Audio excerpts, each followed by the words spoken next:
It was an ordinary sunny day. Trees and flowers were blooming, and the space was shrouded in pink flowers falling from the trees. In the middle of all this beautiful scenery stood an estate in one of the towns. In front of the main door of the manor stood a red-haired girl who was extremely confident. She had been looking for this place for a long time and finally found it. The red-haired girl, Jerry, remembered the old days when she was sitting in front of her sick mother, who really wanted to say something last to her. Although Jerry didn't want to admit it, she was already out of money for her mother's medicine. She had intended to save some more, but it was taking too long. The girl's mother asked her to open a box standing on the table. Inside the box was an item that Jerry's own father had left behind. The girl's mother asked her to take it and find her father. He was a noble knight and had the same red hair.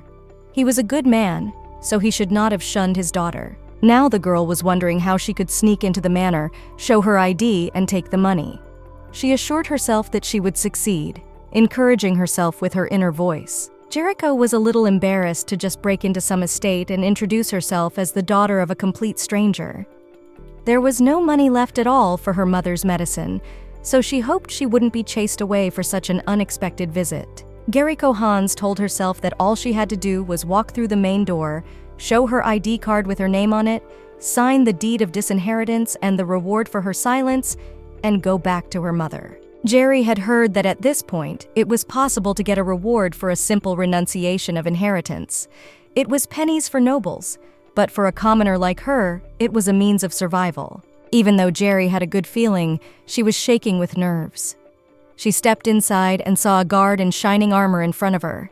She approached him and introduced herself politely. The guard took one look at the girl, smiled, and waved his hand in a friendly manner. He said that if she wanted a job as a maid, he hastened to disappoint her, as recruitment was closed for the time being. But Jerry immediately replied that wasn't why she had shown up. Jerry asked the guard if he happened to know a man named Araf. The guard replied that it was the first time he had heard the name. Jerry immediately became embarrassed and thought that she had probably said the wrong name. The guard immediately asked her if she had been pranked by someone pretending to be an aristocrat or if she had come to find her father. After saying that, Jerry's eyes opened wide. The guard immediately understood everything. Jerry suddenly took out a golden ID card from her pocket and handed it to the guard, which made the guard immediately surprised.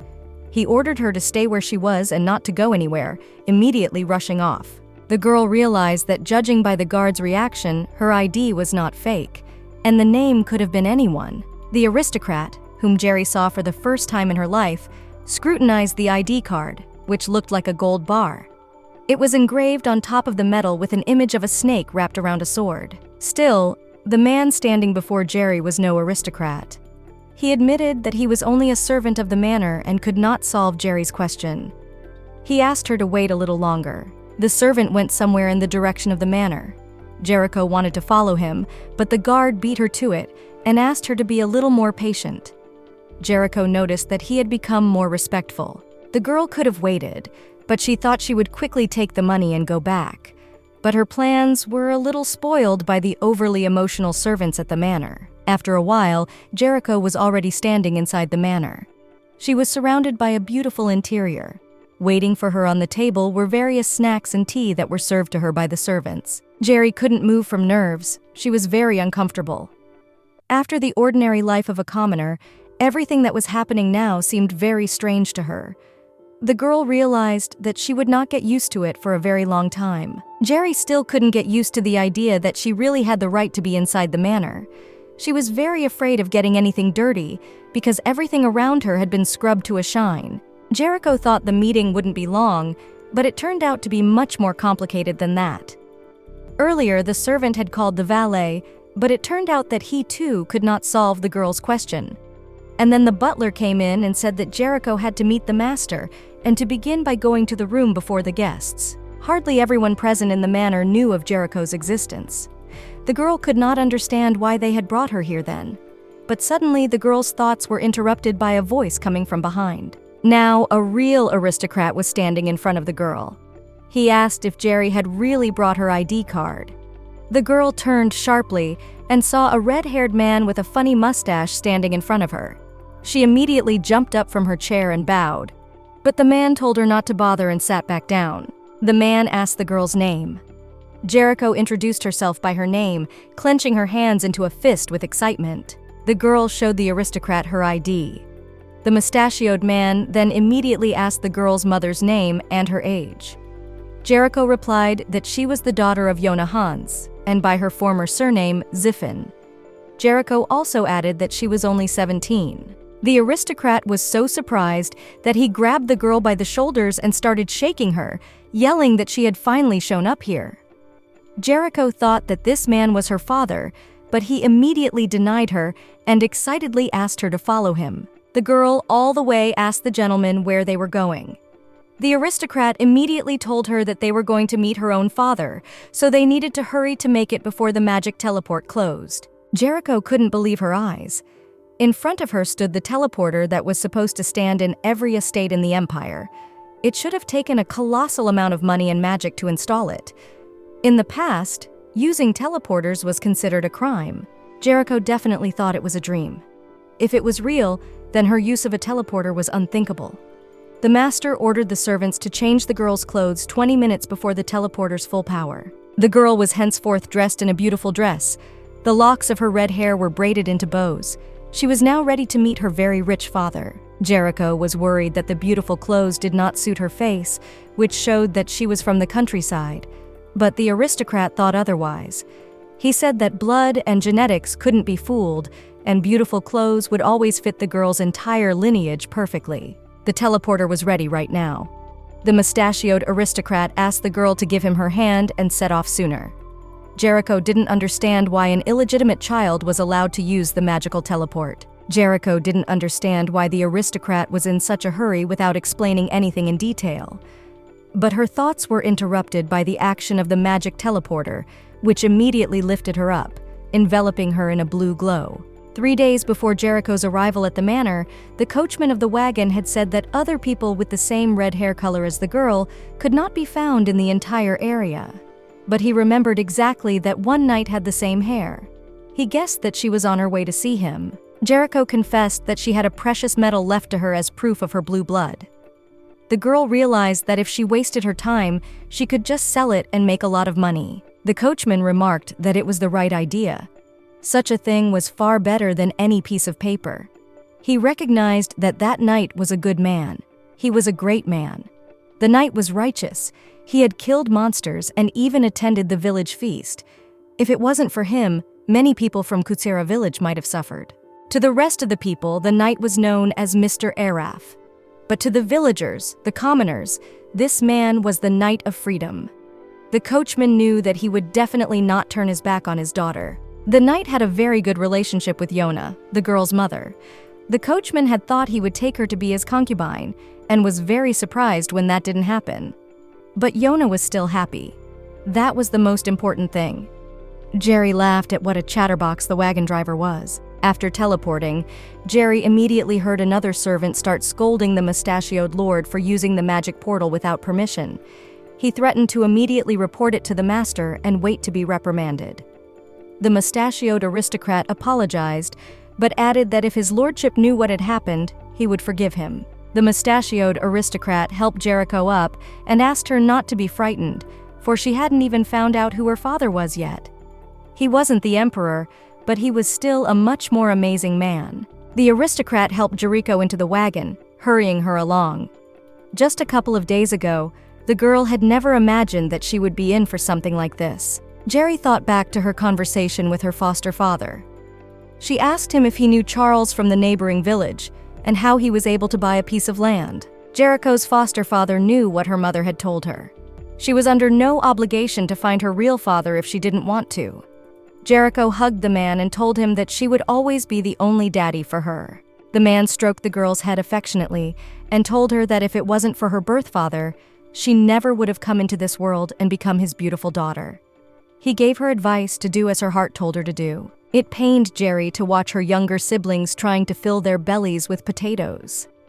The girl thought back to Charles's telling of her story. She thought that she too would succeed and use the proceeds to help feed her entire family. The girl's father said that if she wanted to, he could take a day off and go with her. but the girl quickly talked him out of it, saying that he couldn't leave the younger ones behind and she would be back very soon. Finally, the carriage arrived in the Duchy of Arrivo, the sky above which was dotted with stars and purple clouds that filtered through the purple rays of the sun. The girl, accompanied by the nobleman, entered the interior of the castle, where they were immediately greeted by servants. Jerry couldn't believe that her father was from House Arrivo, the house of the knight who defeated the Mad Dragon. Even if Jerry imagined for a second that her father was from House Arrivo, she still couldn't be too happy about it because she was a bastard. She was worried that she might be killed for not being a bastard child who had visited the castle through the center doors. The aristocrat and the girl appeared before the door behind which his grace was located. The aristocrat knocked on the oak door, behind which a voice was immediately heard asking people to come inside. Behind the door sat a gentleman of age. He had very well-groomed, medium-length hair and a gray beard. This man was Duke Arrivo. Jerry thought that in the eyes of such a great duke, she would look like nothing more than nothing. But her doubts were immediately interrupted by the aristocrat, recalling the Lord's words that he had a woman named Yona to whom he had given a golden ID, and ordered that if that woman or her child should appear, he should bring them to the Duke immediately. The Duke, too, asked for any proof that Jericho was the daughter of Araf. Jerry immediately handed the gray-haired gentleman a gold bar, which he immediately began to examine. He confirmed about it being the real one. The girl couldn't believe that her father was really the lord and knight who had defeated the Mad Dragon. She had heard the conversation between the lord and the aristocrat that her hair color was indeed the same as her father's. But even if she was his real daughter, it would be a huge surprise. It already seemed to the girl that she was no longer accepted. The Duke asked Jerry to come closer. He recognized that she was a copy of her father. The servant standing nearby said that the girl still needed to be thoroughly checked, because everyone in the castle didn't even know where this girl came from. The gray-haired Duke abruptly interrupted the servant, asking him to shut up. He took the girl's hand and tearfully recognized that she was indeed Araf's daughter. The Duke was not like a sentimental man, but now he was crying. From this, Jerry couldn't hold back either. Small tears started dripping from her blue eyes as well. The Duke rose from his throne and said that they shouldn't chill, and firmly said that he would take the girl to her father himself. Walking casually down the gold-lined hallway, the Duke asked Jerry what we knew about her father. The girl said that her mother said he was a free knight with red hair, but also the warrior Araf was a man of the great house of Arrivo, a master swordsman who defeated the Mad Dragon and saved countless lives. For his many feats, the emperor gave the warrior the new surname Mivio. It was a rite that was usually performed by father and son, thus confirming the bloodline, and this surname was then passed down from generation to generation. The Duke was silent for a moment. After a short pause, he said that the girl's father is the youngest son of the previous Duke of Arrivo, their father. It turns out that the Duke standing in front of her is the girl's uncle. She thought that he is at least a grandfather to Araf-san. Araf never cared about the Duke's title. With the return of the Duke, he, hiding his identity, was a free knight. And by practicing hard, he eventually became a ballmaster.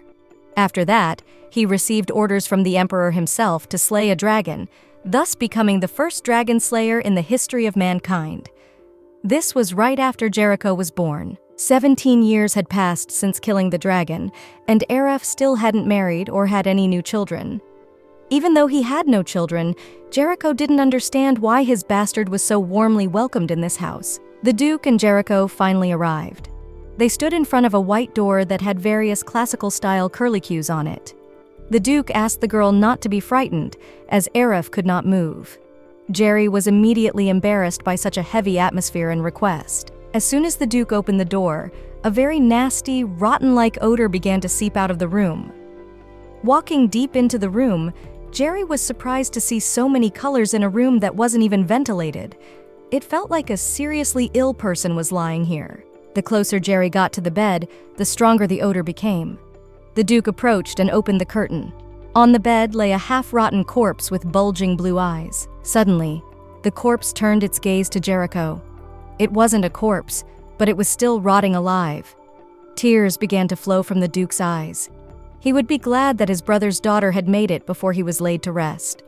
The living corpse lying on the bed turned out to be the girl's real father. Jericho could not believe her eyes.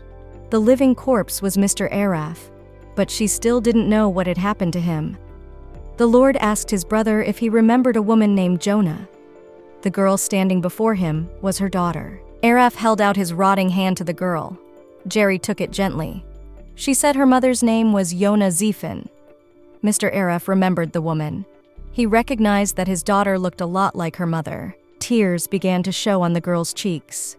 She was insanely happy that her father remembered her mother. Still, meeting her father turned out to be more than pleasant for her. Jericho's father had become a leper because of the mad dragon's poison. It consumed him from the inside out. From the moment Araf defeated the dragon to this day, he began to slowly die. The Duke, Jerry's uncle, said that sometimes Araf would come to his senses and look for people. He asked the girl to stay with her father for now. At this, she gladly agreed, but first she had to write a letter to her relatives. Jerry realized why that nobleman was in a great hurry to bring her to her father. Everything was a slow, dying process. Araf could have died of poison at any moment without ever seeing his daughter. Some man standing next to the girl asked her why she was here. The girl didn't know what to answer him, but still admitted that her mother had married long ago, and Jerry wasn't going to look for a gentleman, despite having an ID. But the girl's mother's dying wish was a request to find Araf. The nobleman said that there was nothing touching about Jerry's story, and she simply wished to find support after her mother's death. Jericho immediately began to justify herself. She just wanted to show that the nobleman had a daughter and then return home. The nobleman snorted and walked out the door unhappily, slamming the doors. The girl's story clearly did not encourage him. The second day beside Araf was coming. Jericho had sat by her father's side all night. Even the maids noticed that the girl looked extremely tired. A servant girl brought breakfast with her. She asked Jericho to rest, adding that as soon as the master woke up, she would call the girl. Jerry thanked her, but added that she could manage on her own. Jerry noticed that even the servants in the castle were noble. She couldn't get used to it. It must have been the custom of all aristocrats.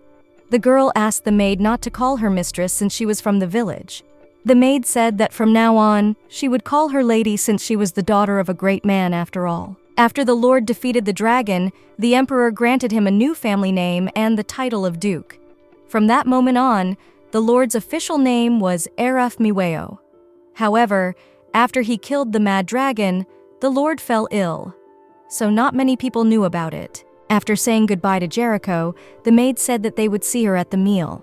She also said that if the girl needed anything, she could safely call them. Jerry almost fainted. She ate near the sick man and stayed up all night. Physically, it wasn't very difficult, but mentally she was mortified.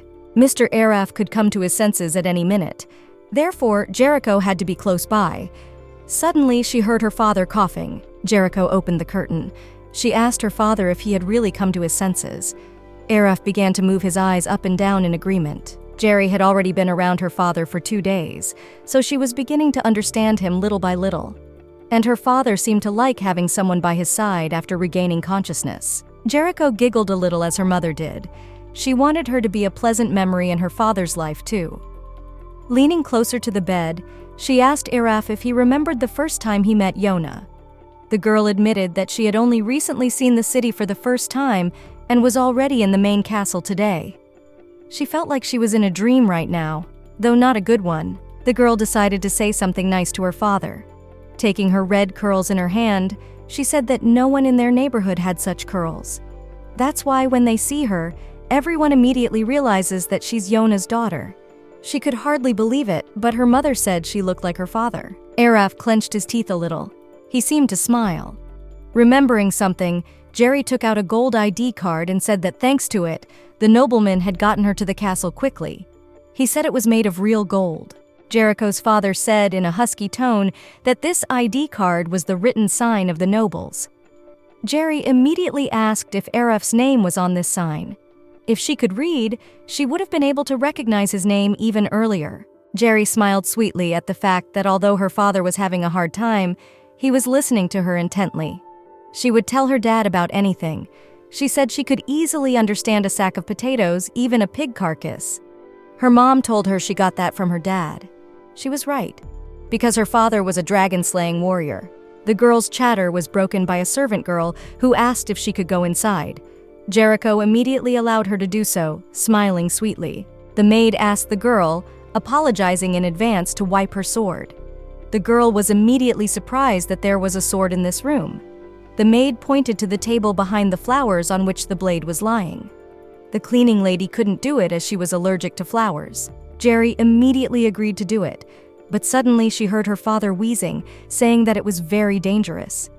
However, Jerry paid no attention to the words and once again boasted that she was very strong and could easily lift a sword. Jerry confidently went to the table with the sword, hearing the words of her father, who tried his best to dissuade her.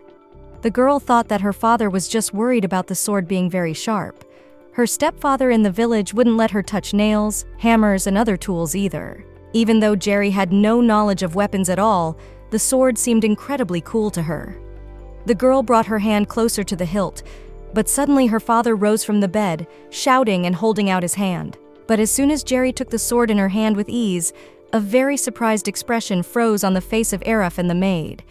The girl presented the maid with the sword, saying that it was too precious to be left to dust. The maid immediately bowed obediently and began begging for forgiveness with all her might. She had dared to test Jerry and was already preparing to die. Jerry couldn't understand what was even going on here. Suddenly, the Duke burst into the room, claiming that he had told everyone that Jerry was Araf's real daughter. But as soon as he saw the picture, a look of amazement also came over his face. The Duke approached his brother, not hiding the tears on his face. He asked his brother if his brother had seen his daughter raise the sword that was called the Dragon Killer. Jericho noticed that the Lord was crying even harder than last time. She didn't understand what it all meant. She thought she had touched a relic that wasn't supposed to be touched. Jerry had just trusted the maid after all. The Lord of the Manor, through tears, asked Jericho to put the sword next to Araf. To this, the girl graciously agreed. The servant still couldn't believe that the girl was holding the sword so calmly. She didn't understand what they were so surprised about. A bastard was not allowed to touch such things. But Jerry didn't care about that at all. She wanted the servants to think that the Duke had asked her to do it. Jerry was shaking all over, since she had already gotten into such unpleasant situations twice. She began to calm herself. The Duke noticed the girl's anxiety and said that the sword she had just picked up was called the Dragon Killer. It was the weapon that Araf had used to slay the dragon. That was what made Jerry feel a strange aura from it. Araf took great care of his sword. When he felt better, he took care of it himself and dusted it off. But then he lost the ability to move, and no one could touch that sword. The girl was very much surprised by her uncle's story. It was because the Dragon Killer possessed its own consciousness. This sword began to possess a mind after absorbing the mad dragon's blood. It was the only sword that could do such a thing. The one who held the sword could kill a dragon without even being a sword master. Many people came to the castle in order to obtain it by pretending to be the children of Araf. However, the Dragon Killer and anyone who tried to touch him would burn in the fire. Jericho realized that the maid had asked to bring her sword to test and kill her. This was getting to be too much. The girl got furious with the maid and started yelling at her, but the maid started begging for forgiveness right away. Jerry was suspected by her own cousin. Now everything was all right. The Duke vowed to protect his niece in every way he could. He clasped her to his chest and told her to relax, for everything should be all right from now on. Jericho now carried her father's last name. She was the only daughter of the warrior who had saved mankind, but she was not happy about it, because now her whole life was turned upside down. Now the whole castle was surrounded by gray clouds, from which drops of cold rain were falling. All this heavy atmosphere enveloped the very dramatic funeral of the great warrior who had saved all the people on earth. Araf spent his last strength in shouting a warning to Jericho. The hero had given his last breath. Jericho didn't understand why her father had yelled that she wasn't allowed to take up the sword. He may not have believed in their bond, but he didn't want to see her die either. The Duke had said in a sad tone that these were hard times. He wanted his torment to finally end so he could be at peace. It turned out that Araf was waiting for his daughter Jericho. The girl, however, didn't think that was the case, but she was better off keeping silent. Though the girl had spent a few days surrounded by her real father, but her tongue did not turn to call him that. However, she had to show respect to the warrior who had saved humanity. The girl looked around. There was nobility everywhere. It seemed that even the emperor was at the funeral, but Jericho still hadn't gathered for the purpose of speaking to him. Suddenly, Jericho glanced to the side. Out of the corner of her eye, she noticed a blonde-haired girl with blue eyes. Jerry marveled at her beauty. Her head felt refreshed. She bowed before her and thanked her for coming. The girl's hair color was the same as the emperor's. She was most likely from the imperial family. And the person with long white hair standing next to her was unfamiliar to Jerry. It was the first time she had seen such a white-haired guy. The girl and the guy met each other's gazes. Jerry realized she had been staring too long. Without reacting in any way to Jerry's words, the couple walked away in an unknown direction. Jerry was quite startled. She thought she would never see a brighter red color than her hair, but the man's eyes were more like ruby-colored. Jerry approached another beautiful girl. She was from the Stars family, a family involved in a large trading company. The girl handed her a business card and said that she would take care of Jerry's life always and everywhere. The girl said it wasn't a business card worth putting down the sword for. She withdrew, saying they would see each other again. But Jerry didn't think she'd get the chance to socialize with high-ranking personalities again. A young guy standing next to the girl from the Stars family expressed his condolences. Jerry immediately noticed his beauty and the color of his hair. They were similar to Jerry's hair color. Suddenly, Stars called out to the guy and ordered him not to linger, for they had kept people waiting. The guy reacted sharply by calling her mother. Turns out these two were mother and son. Stars looked so young that Jericho thought the guy was just her bodyguard. The girl was surprised by such a string of amazing things. The sunset came. People began to gradually leave, and so Jerry decided to go to the castle, trying to return with the first star. She told herself that today was the last time she would receive such distinguished guests. She wanted to go home. The girl never ceased to be amazed at the amount of all sorts of events in just 1 week. She felt as if she had been on a journey of a lifetime. Suddenly, Jerry heard the sound of a gate swinging open. Some girl with a magical hat on her head ran into the courtyard. This girl was the head of the magic tower. Some servant detained the tower head and said that he thought she wouldn't come. The girl immediately expressed her displeasure. It turned out that she and Arif were longtime friends. Jerry didn't know at all what the head of the magic tower was doing, but judging from the escort, she was also an important person. The head of the magic tower pulled some guy forward, forcing him to say hello. She ordered him to show his manners. This kid was her son. Jerry bowed to this girl and thanked her for her visit. However, the girl immediately responded with a question to her thanks, asking if Jericho was learning swordsmanship. The magus asked if the girl thought she could become a master swordsman.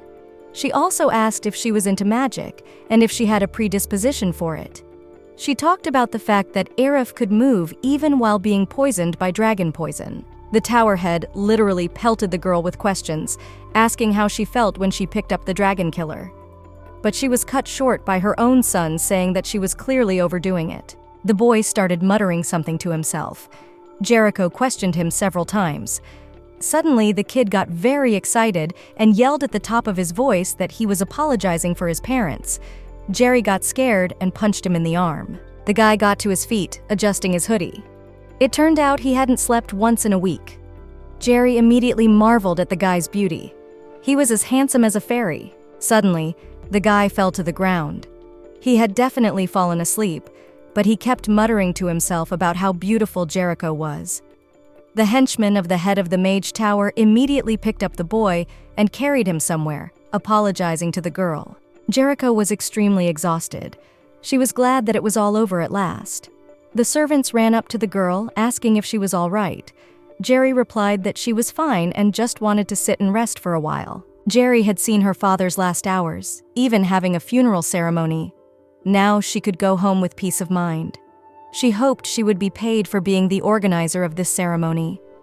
When she returned to the village, she was going to be sure to report everything that happened here. Several days passed after the funeral.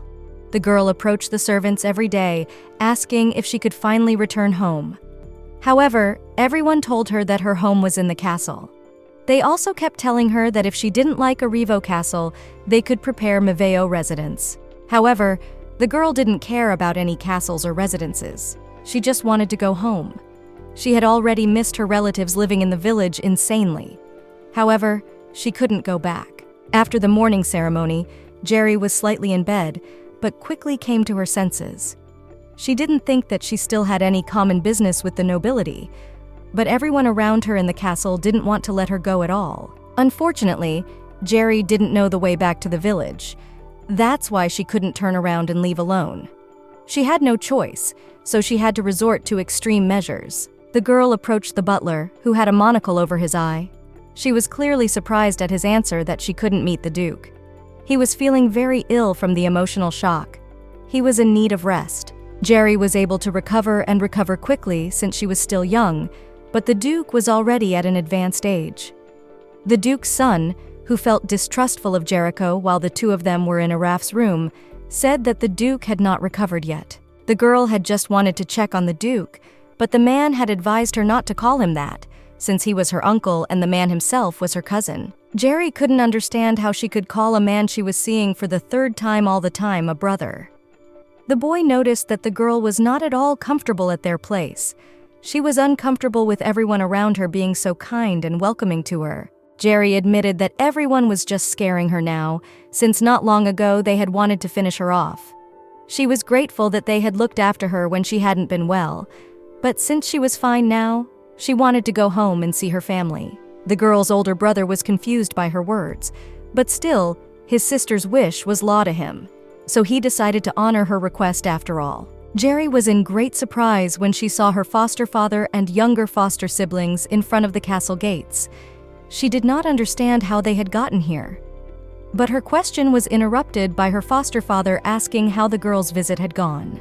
The younger siblings bragged to their older relative that they had come here in a big carriage, and also the nobles had given them an allowance and the neighboring villages. A boy named Eki asked his sister if she had gotten rich here. His father immediately smiled and started shutting him up, and the older sister was asking if they could stay here. The maid overseeing the family reunion said everyone could make themselves at home. Still, Jerry wasn't particularly happy about it. She told everyone that she just wanted to see the family, not move them here. Turns out the castle servants really didn't want to let Jerry go. Jericho didn't realize where her family had gotten so much money, but it turns out that it was all Araf's inheritance that passed to her. With all the documents, the Duke had sorted it out, so she didn't have to worry. The girl's older brother said that Jericho inherited not only the money and lands, but also her father's mission, since she is his only daughter. Many people, of course, would have liked such a change in life, but the nobility cut the heads of commoners like chickens. The most important thing for Jericho was not to connect his life with rich people. The man asked the girl not to think of it as something difficult. After all, having gained influence and wealth, the girl will be able to provide her stepfather with a luxurious life. Her younger siblings would live like aristocrats. He asked her to accept this good fortune, at least for the sake of the family. Jericho angrily pounded her pillow and didn't want to tie her fate to heroism at all. She didn't understand what kind of mistress she could make of her. She did not want that at all, since she was not even an aristocrat. Finally tired, Jerry collapsed into bed. She didn't understand what she was supposed to do. She wondered why the aristocrats just wouldn't leave her alone. If she didn't turn out to be Araf's own daughter, she shouldn't be here in the castle anymore. The aristocrats could have easily mistaken her for an imposter and stripped her of her head, but now they have given her a mission that has burdened her too much. Suddenly, some mysterious voice complained that it couldn't listen to all this whining from the girl anymore. Jericho immediately began to whip her head around, trying to figure out where the voice was coming from. But the somber tone stated that it was him, the dragon killer. The dragon killer asked if the girl really didn't understand why people were acting so strangely, because if not, she just had to find out. Jerry took the sword in his hands. He really did have a consciousness. His voice seemed to resound inside the girl's head. The dragon slayer stated that of course he could speak. He was the only sword that possessed consciousness. The girl asked the sword why it finally decided to speak. The dragon killer replied that he couldn't take all the pathetic complaining anymore. Jericho could not only hear the sword's voice, but also feel his emotions. Right now, he was very annoyed. Sword firmly stated that first, the girl needed to understand who dragons were. Jericho suggested that dragons were powerful demons, but the dragon killer immediately interrupted her and told her not to dare say that anywhere else, unless she wanted to embarrass herself. Sword asked the girl if she knew that the continent is divided into two parts by the Huff Mountain Range, and it is on this ridge that the nearly immortal dragons live. It used to be that you had to pay tribute to a dragon to get there, but there were cases of some bad personalities kidnapping creatures of other races, and so the dragons closed the passage from humans. About 30 years ago, one of the dragons that lived on the ridge became insane. His behavior spread to the regular demons, and they started killing as well. This became a problem for the entire continent as well. The dragons organized a gathering, but what is a blink of an eye for dragons can take several years for humans. Dragons are the strongest creatures on Earth. To pierce their scales, one had to become a great swordmaster and release the energy of the blade. Swordmasters are born once every 1,000 years, and Araf appeared just in time. The emperor personally ordered the warrior to kill the mad dragon. The sword took its master, risked his life, and entered the battle. As he pierced the dragon's heart, blood flowed, which gave birth to its consciousness. It was at that moment that the dragon killer became a sword capable of slaying a dragon if one could be found to wield it. The girl smiled and said that the sword was incredibly cool. However, the sword called her an idiot and ordered her not to interrupt him. Now she was wondering why people were acting so weird around her after all. Jerry was the only one who could wield the dragon killer. After hearing the story, the girl asked her to excuse her, but she didn't need the sword at all. The sword, however, didn't need a milksop like Jerry either. However, it could only be wielded by those in whose veins its master's blood flowed. This also meant that the girl's children would be able to use it in the future. It suddenly hit the girl. She finally realized that the servants needed her blood. It turned out that the whole mission was only because of the sword. Jerry began to shake the sword in different directions, asking for her past life back immediately. However, the sword itself didn't know it would do that. Jerry didn't understand what she was supposed to do now. She was only 17, and she had no intention of getting married. The sword advised her to believe that the life of aristocrats wasn't so bad. She would be accepted everywhere as the daughter of a hero. She would be able to enjoy wealth and fame. The girl took note that they would also try to discreetly bring her to their side. And despite her determination, she would eventually bow to the sweet speeches of the nobles and give in. Jericho straightened up resolutely and declared that she didn't want that. She had never wanted it. She only wished to live her life as she had before. She was going to become a merchant and marry someone she liked. The dragon slayer said she could insist on it, and perhaps she would be matched with a suitable groom. But hearing the girl say it was all because of him, the sword immediately apologized and shut up. In the morning, the woman looked at Jericho surprised at her appearance and swelling from tears. The girl stated that she just missed her mom. The woman was sympathetic and said she understood that the girl was feeling bad now, but she needed to get rid of those swellings by tonight. Today, the emperor expressed his desire to have dinner with the hero's daughter. The people in the castle couldn't believe the beauty of Jericho. Her new dress looked great on her. No one would even suspect that she came from the village. The former owner of the dress was only going to wear it in winter, but who would have thought it would fit her so well? The master over the outfits apologized, for she had no time at all to prepare. She promised to give her a different dress next time.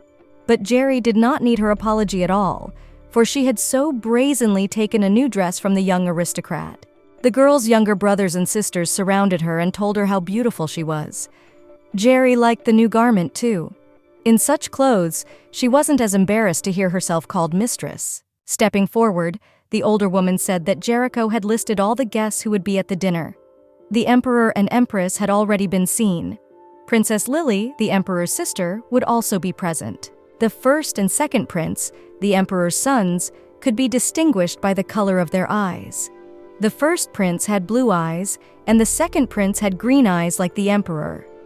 Jerry could recognize the third prince immediately. It so happened that the third prince was Princess Lily's illegitimate son and the emperor's adopted son. He was an albino, so he had snow-white hair. Sword said he had forgotten what the emperor and empress looked like, but he remembered the albino and Lily's son and mother. He warned her to be careful of that white-haired handsome man. Jericho, on the other hand, asked the dragon slayer not to read her mind. The woman also noted that Lily was still unmarried, so there was no way the topic of the princess and the third prince needed to be brought up. The woman also started to say some more things, but the girl was so fed up with the various inhibitions that she turned to the sword. She said that he was much smarter than her, so she would feel safer if he went with her. The sword said that if he didn't have to kill anyone there, he'd rather do without. The girl was a little saddened by the dragon killer's words. She was much more comfortable with him. She asked why he was so cold-blooded. But the sword answered that it would be better for him to stay here in the dresser than in Jerry's inept hands. A servant girl burst into the room and said that the imperial carriage and a man from the emperor had already arrived. Everyone needed to hurry. That person from the emperor turned out to be the third prince. No one understood why such a high-ranking person had arrived as an ambassador. The duke's son covered for Jerry and said that if the albino had warned them in advance of his visit, they would have prepared a more dignified reception. The boy stated that it was an order from the emperor himself. Jericho's older brother said that it was a great honor for them. Jerry turned her head and saw her father and his children bowing. She didn't want her stepfather to be in a situation like this. The girl felt very guilty that everyone was kneeling because of her. The albino asked where the legendary sword was. Jericho replied that it was in a room of the mansion. The emperor wished to see the dragon killer, and so his third son said he should go get it. However, Jericho's older brother said that the sword was very dangerous, but the albino didn't care about that. Jerry burst into the room and said that the sword was good news. She said that a third prince had come to fetch it, who wished to see the blade. Going down the steps, Jerry felt that the sword was also glad to finally break out of the castle, because after the paralysis of its master, it could see nothing but the walls of the room. The albino, seeing Jerry in front of him, said that he was very glad to meet them. He introduced himself by the name of Magno and said he would escort her to the imperial castle. Jerry looked back and followed, telling her foster father that she was going on her way. She saw that her stepfather had only now raised his head. Noticing that it was quite difficult for Jerry to climb up the carriage in her long dress, the dragon killer told her that she could only swing it a couple times and trim the edges. The girl only wanted to put the sword on the ground and climb up to the carriage on her own, as Magno picked her up, grabbing her by the waist, and placed her on the carriage himself. Although the ceiling of the carriage was quite high, it was still possible to bump into it during the ride. Therefore, Magno advised the girl to calm down as soon as possible and sit down comfortably. Sensing the girl's tension, the sword jokingly said that from now on, the prince was Jericho's escort. The girl thought that an ordinary maid would be sent to meet her. The dragon slayer thought exactly the same. Most likely the imperial family was promoting Magno to be her groom. Jerry was indignant. She asked what made Sword so taken aback. The sword, however, replied that two young men of different genders were put in the same carriage unattended for a reason. Jerry glanced in Magno's direction. She was grateful to him for just keeping quiet. Apparently, the third prince wasn't the chatty type. Finally, the carriage arrived at the imperial palace. Magno helped the girl out of the carriage, for which she thanked him.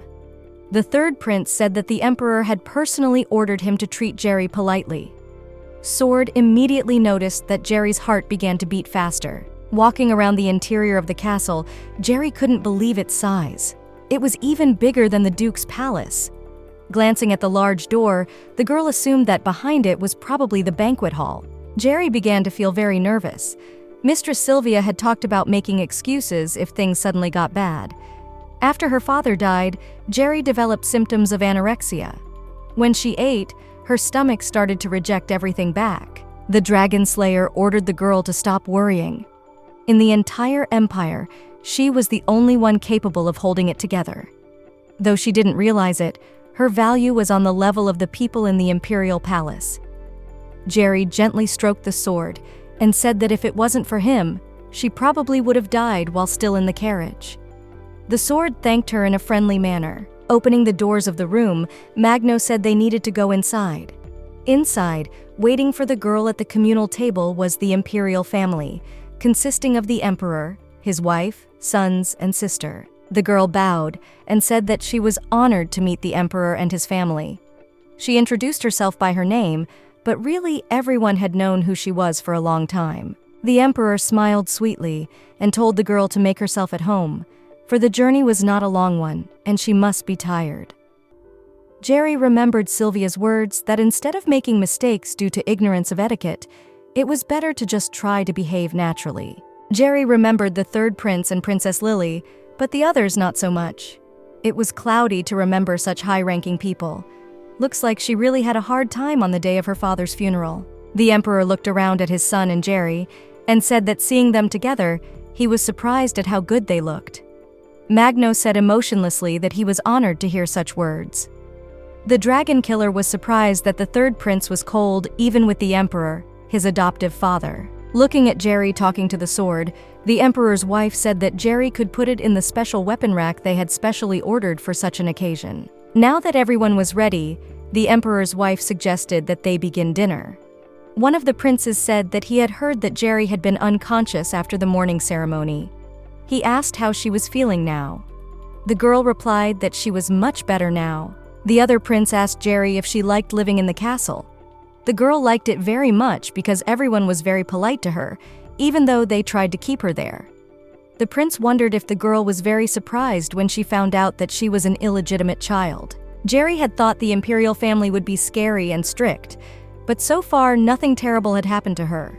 Only Princess Lily and the third prince stood out. The girl saw Lily looking right at her. She was very beautiful. She had the same clear eyes as Prince Magno. Still, Jerry didn't understand why Lily was glaring at her so intently. She seemed to be in a bad mood. The emperor pelted Jerry with questions about whether she had already lifted the dragon slayer and how many times. He said that even just lifting a sword that possessed a mind was quite difficult. Jerry was doing a great job. The monarch added that it would be very nice if the heroine could raise the sword one more time in that place. It seemed to the girl that the emperor had called her over just to see the legendary sword. Shrugging her shoulders, Jerry grabbed the sword off the counter and raised it up. The emperor marveled at the size of the ball. He said that 20 years ago, this sword had crushed the mad dragon on the orders of the past emperor. The dragon killer was made by the best craftsmen from the best materials. Jerry thought the sword was from legends, and it turns out it was just passed from hand to hand. Still, if it wasn't for Duke Mueo, she and the sword wouldn't be sitting in these seats together. The emperor was very pleased to see Arif's daughter pick up the dragon killer and become an extension of him. He wanted her to be with them more and more. The emperor asked the girl directly if she would marry one of his sons. He added that there were only 3 sons, and each had his own merits. The emperor added that it may not seem so from the looks of it, but they grew up to be good guys. Sword was also surprised, so direct were the emperor's words. He asked how Jerry was feeling, if she was too nervous. However, the girl paid no attention to Sword's words. She was about to vomit. The empress noticed that the girl looked rather bad. She offered her to spend the night at the imperial castle tonight. These words made the poor girl even more stunned. The emperor's wife assumed that Jerry was just being a freezer and ordered the servants to raise the temperature in her chambers. They were going to prepare the carriage tomorrow morning, and today they were going to equip the room for the girl's comfort. Magno got up from the table and offered to personally escort the girl to her chambers where she could relax and finally rest. Jerry, who was tormented by hiccups, followed the prince, bringing with her the sword that said that hiccups should go away if a person was properly frightened. The third prince turned his head toward the girl and said she was very strong. Jerry replied that she just looked a lot like her father, and mutually said the same compliment to Magno. Suddenly, the girl abruptly came to her senses as she remembered Sylvia's words that under no circumstances should the topic of the third prince's origin be brought up. Magno bowed his head and hesitantly said that he too probably resembled his father. The girl finally made it to her chambers. Without letting go of her sword, she collapsed on the bed. The dragon slayer said that she must have been very frightened when she said such a risky compliment to the prince, because she even stopped hiccuping. The dragon slayer recognized that the imperial family had overdone the pressure. He unobtrusively asked the girl if she realized that it was all because of him. Suddenly, the girl heard some clanking sound outside the door. She thought it was a mouse, but the dragon killer immediately asked where it would have come from in the imperial chambers. The imperial palace had rodent magic cast on it, so no mouse could be here. The dragon slayer speculated that perhaps some creep had sent a mercenary because he couldn't let a bastard possess the relic. Jerry resolutely took the sword by the hilt with both hands and said that no matter what this mercenary was, it was impossible for him to touch it because she had a sword that anyone would burn in agony if he touched it. The dragon killer, on the other hand, said that it was just a sword, And if the opponent also used the weapon, he wouldn't be burned. Jerry again marveled at how a simple weapon could even read minds. The blade, on the other hand, replied that the girl was its backup master, and it could plus or minus understand what she was thinking. Though it was more likely that she was a follower of the master. But right now, the conversation between the sword and the girl wasn't important. On the count of 3, the two of them finally opened the door, behind which nothing could be seen due to the pitch darkness. As soon as the girl asked the sword to light up, it immediately glowed because it was magic. It turned out that behind the door on the bed was the same guy who was at the funeral ceremony. It wasn't clear why he was even sleeping here. Could it be that this guy was another of Jerry's suitors for husband that the emperor had appointed? But the sword didn't think the monarch would go for it. If the guy was from the imperial family, it was unlikely that he would sleep in the closet. It was still unclear what he was doing in the women's quarters. Suddenly, from the bright light, the guy started to wake up. The girl was embarrassed and didn't intentionally introduce herself. She asked what this guy was doing in the imperial chambers. The guy woke up briefly, smiled, and said that he was dreaming of that red-haired girl from his dreams again. After finishing the sentence, he sank back into sleep. Jerry folded her arms at her sides and angrily asked the guy what he was doing here. His strange reaction made her a little uneasy. The guy woke up, started looking the girl over from head to toe. After coming to his senses, the guy asked the girl if his mother had sent her here to seduce her.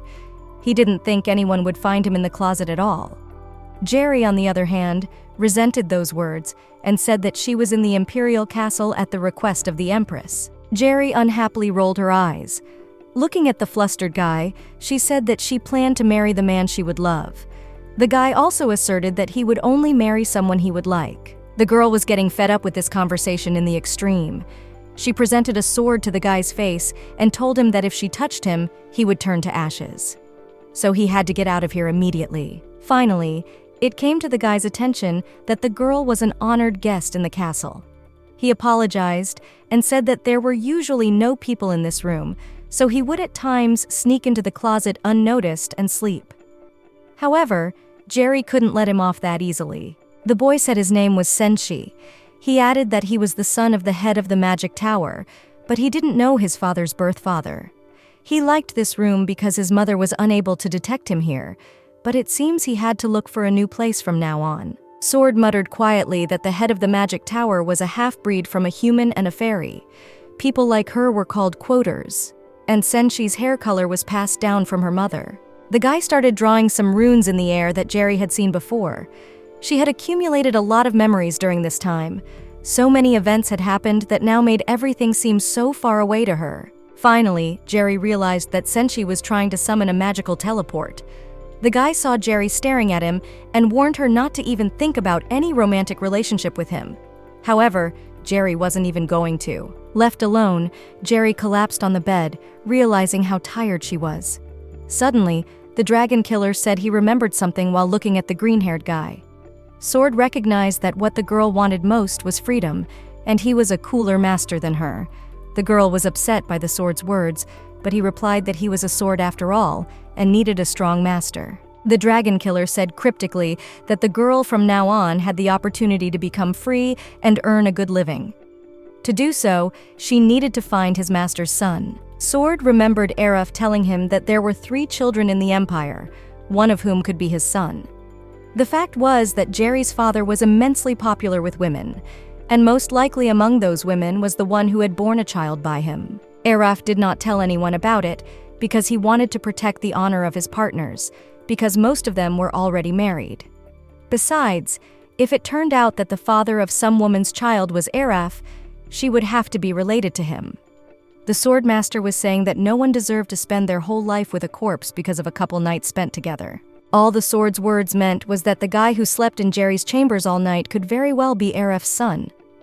This news pleased Jerry, as she would finally get the chance to return home and live her old life. There were only 3 candidates for the position. Araf's son could be Princess Lily's albino son, and he could also be the eldest son of Star, the owner of the trading company.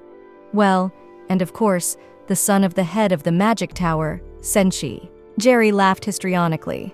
Not only was it impossible to just meet these people, but she couldn't even bring up such topics when talking to them normally. Still, she would most likely have to be a heroine for the rest of her life. The dragon killer told Jerry not to despair. His master had told him that one of them was definitely his son. He didn't say the full information as it was actually a secret. Sword supplemented his words by saying that there was another frightening thing about this whole story.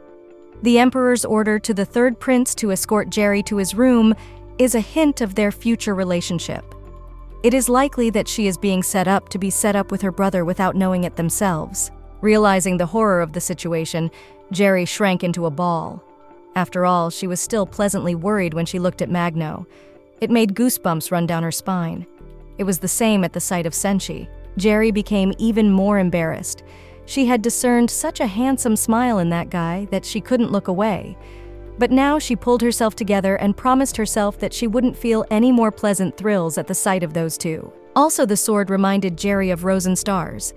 She wasn't supposed to forget about him either, though she hadn't gotten a good look at him yet. Still, Jericho didn't understand why none of the mothers of the sons themselves had revealed the secret about their child's origins. However, all three belonged to noble houses. None of them knew how the public would react to this. It could have undermined their credibility, since the dragon slayer had become possessed of intelligence thanks to the dragon's blood. His oath was similar to that of a dragon. He swore that only the heir of Araf could become his master, and that he would only be able to distinguish him from an ordinary human by touch. Therefore, there was actually no one controlling him. In fact, the dragon killer thought that Jerry would also burn when he touched him. After all, his master had never told him that he had a daughter. Jerry picked up the sword and said that if she found her father's son and handed him the sword, she would be free, and the dragon killer would be with a new, stronger master. Sword liked that thought. He said she had already seen 2 suitors. Now she finally needed to see the last one. Jerry couldn't move freely though, and she didn't know how she would see him. The morning came. Jerry was already waiting for her wagon in the yard. Unfortunately, or fortunately, she did not see Prince Magno now. She could not call him her possible brother. They were strangers after all. Jerry approached the maid and asked her for a favor. She wanted to stop by the Stars Trading Company before she went home to visit the third candidate for kinship with her. There were many houses that wanted to get their hands on the famous heiress of Rod Mueo. That was why Duke Arrivo had locked her up, so that no one would lay eyes on her. But even if no one from the Jerry imperial family came up, the main thing was not to choose someone with similar influence. In that case, there would be no holding her. Jerry finally arrived at the Stars Mall. The whole place moved by magic. It was fascinating. Now the girl finally had a view of the entire capital city from above. In the capital, the Stars Mall was considered the tallest building after the state office. All the other buildings seemed very small in comparison. On the top floor of the building, there was a restaurant and a reception area for expensive guests like Jerry. The Dragon Slayer interrupted her admiration and ordered her not to forget. She was here for a meeting with his master's possible son, not a stroll through the mall. The Dragon Slayer still reminded the girl that all of her father's savings belonged to her now. She could buy whatever she wanted. Jerry immediately decided to buy treats, toys, and children's clothes, as well as a man's suit, shoes, and a hat.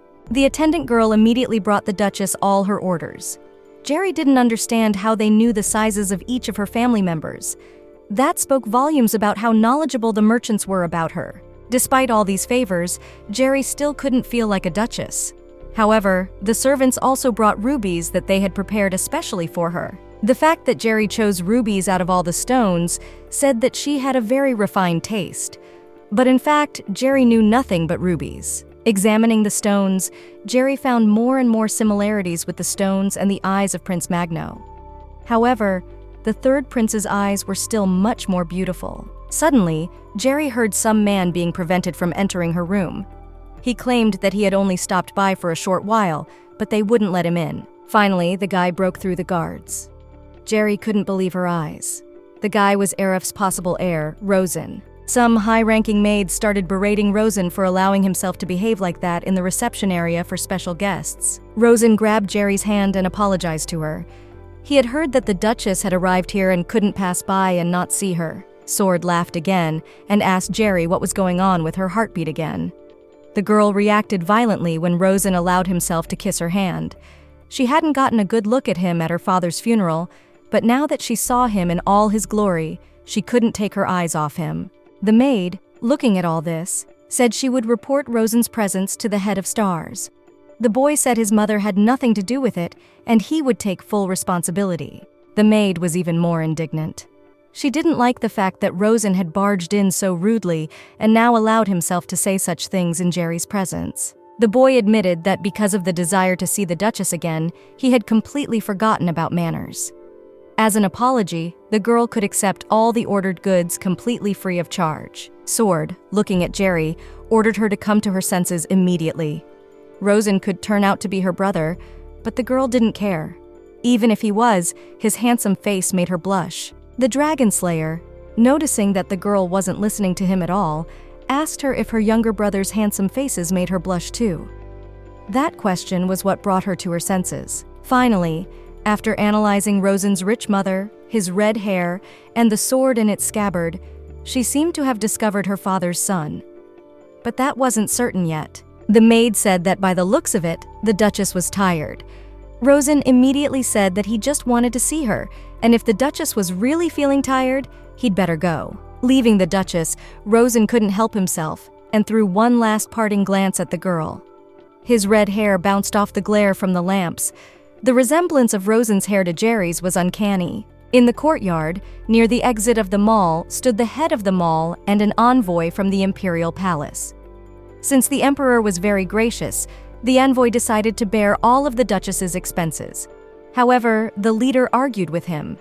He said that they couldn't accept payment from the emperor after Rosen's behavior was so uncouth. Jerry heard all this and smiled. It didn't matter to her which of the two of them would pay for all her goods and travels. The important thing was that everything was free. Leaning closer, the Duchess asked if she could ask her something. She wanted to warn her that the eldest son of House Stars had a very busy personal life. With a chuckle, the Dragon Killer asked Jerry to once again remember her behavior in the dignitary guest room. She should be ashamed of herself now. Jerry finally plopped into her bed in her castle. Even it now seemed more familiar to her after the imperial palace. However, she still wanted to go to her home not so long ago, but now all the servants in the manor seemed very nice to her. She had managed to become attached to them. She had never imagined that all her relatives would be there to greet her, but she could give them all gifts at once. All of her loved ones wanted her to be in a good mood. It was the best thing they could do for her right now. Lying on the bed, Jerry asked the Dragon Killer for his opinion if Rosen looked like Mr. Araf's son. Sword replied that the likelihood was very high compared to the other cases. Sword remarked that Jerry was not so different from her father. She, much like him, had an immediate crush on a member of the Stars family, Rosen. Jericho remembered the moment when they said goodbye. Rosen had looked like he wanted to tell her something. Maybe he wanted to confess that he was Mr. Araf's son. The Dragon Killer said that he didn't know how things were in Jerry's village, but the capital was full of people with red hair, and most of them knew how to handle a sword. To Jerry, however, the guy did seem similar to her father. He was handsome, with red hair and the right age. However, she didn't understand why no one suspected him. It was because Platina Stars, Rosen's mother, had been married 8 times and divorced 7 times. Plus, she had a fetish for red hair, so all 8 of them wore that color. Araf and Platinum have never officially met. The Dragon Killer's master was a free knight. When he needed money, he moonlighted as a soldier. He hid his identity and made a pact with Platinum at that moment. Of course, eventually, Platina managed to seduce Araf. In the end, he promised that he would be by her side for the rest of the contract. Stopping halfway through the story, the Dragon Slayer speculated that Rosen's look at Jerry could mean he wanted to seduce her. The girl, understandably, didn't like that thought. Seeing how angry Jerry was, the sword recognized that perhaps Rosen was indeed the son of Araf and wanted to take possession of the sword by getting close to Jerry. It was clear that this only made the Dragon Slayer feel better. After all, he was so eager to find a master who knew how to wield a sword. Sword Araf Rosen was the most liked of all 3 applicants. He was an amazing swordsman. When talking to Araf about successors, it was Rosen who he was happiest talking about. It even made the Dragon Slayer a little sad. Jerry was most interested in what they had happened to Mistress Platinum. The dragon killer was surprised at such a contradictory girl. He didn't think it was something he should tell her about. After reluctantly agreeing, the sword still decided to tell about his master's love story. The dragon slayer began from afar. The story dragged on so long that Jerry even managed to fall asleep. Watching the sleeping girl on the bed, a male silhouette approached. He snorted unhappily and carefully covered Jerry with a blanket, affectionately calling her a sleepyhead. The black-haired man recognized that Jerry and Arif were similar only in appearance. Their personalities were quite different, but he thought his master would like her very much. He was amused by the fact that Arif had never once told him that he had a daughter. Most likely his master didn't know it himself until she raised her sword. However, he did not know why he was so eager to keep her from it. Most likely the man would never know that. Most likely, Arif knew he didn't have long to live and wanted to fall into an eternal sleep, thinking that his true daughter had come to him. The man leaned his fingers against the girl's forehead and asked in an affectionate tone why she hadn't come sooner, when Arif could still feel the touch. He would have been happy then for sure. The black-haired man smiled as he looked at Jerry. With each passing second, he could feel himself getting more and more attached to her. However, the time was already late. It was time for him to return to his normal sword form. The dragon killer, who was in his real form of a handsome guy with hair the color of a raven feather, touched Jerry's hand and wished her the most pleasant dreams. 2 days passed. Jerry looked unhappily at the young boys who were forced to come to the ducal castle because of the mobilization for marriage in the Duchy of Arrivo. The culprit was Jerry's account of what she was doing in the imperial palace. That was why the Duke's eldest son decided to take extreme measures. He said that it was necessary for Jerry to tell him about her intentions to sit in the mall. It made him feel a little resentful. Jerry rubbed her head and countered with a laugh. She said that she had just remembered that she had never walked around the capital city before. Therefore, she was interested in going there. The Duke sipped tea from a small mug and suggested that Jerry meet with the young people on the weekend to unwind. The idea appealed to Jerry. From the moment she arrived at the castle, she had only seen the ducal castle, the imperial palace, and the shopping center. The dragon killer decided not to waste the opportunity to share his opinion. He said that at least Jerry had dispensed with coercion. Probably the Duke's son wanted to create an atmosphere of naturally blossoming love. Sword advised her to choose the ones she liked best. Her companions would be willing to shoo and kiss if she wanted them to. They would even be able to bark like dogs to cheer them both up. Jerry was not comforted by this, however. The dragon slayer kept trying to comfort Jerry and make her stop sweating and instead start having fun. Her younger brothers and stepfather had already managed to settle into the castle. That was a very good thing. The sword reminded its mistress that she should now strive for her own happiness. Everyone in this world lived to become happy, and it was time for the girl to do the same. Jerry marveled at such wisdom in a sword and jokingly asked if it was really 17 years old. The dragon slayer decided to give another piece of advice to the girl. Once she met all 3 candidates, she would be able to delay the marriage event. Of course, the girl was happy about this news, but she wondered why the sword didn't tell her earlier. The dragon killer also advised Jerry to join the academy. All of her favorites were in different courses. The oldest was Rosen, he was in 5th year, and Magno was only in 2nd year. Normally, the academy only took 4 years to complete, but it was possible to do more if you wanted to. Besides, a student by law could not be forced to marry. In this way, Jericho could buy some time. Jerry immediately asked how she could get into this institution. To get in this year, one had to pass the entrance exam at the end of this month. Unfortunately, Jerry hated studying. However, no matter how much Jericho didn't want to, she would still have to join the academy. With great luck, aristocrats could enter by making an entrance fee in the form of a donation. The main thing was to have at least a high school level. However, Jerry didn't like studying at all. Even the middle school level was quite hard for her. Jerry's mom was always in a position because her younger brother needed care, and her stepfather was at work, so no one could take care of Jericho. In that case, Jerry was just obligated to make a donation. Maybe she would have a special occasion. After all, she was the daughter of a great swordmaster. Now, however, Jerry had a new plan. Now she had to enter the academy and find the son of Mr. Araf there. The girl gathered her strength and began to try her best to gain all kinds of knowledge. Her knowledge and even her handwriting had increased significantly. But not so long ago, she couldn't even read the letters on the written sign of the nobility. The Dragon Slayer knew that the academy used not only ordinary letters, but also the letters of the nobles.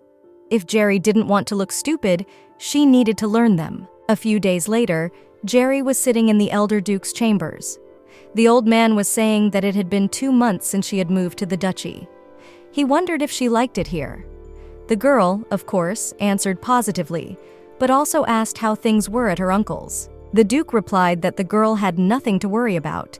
He noticed that she had begun to learn the letters of nobility. He was pleased.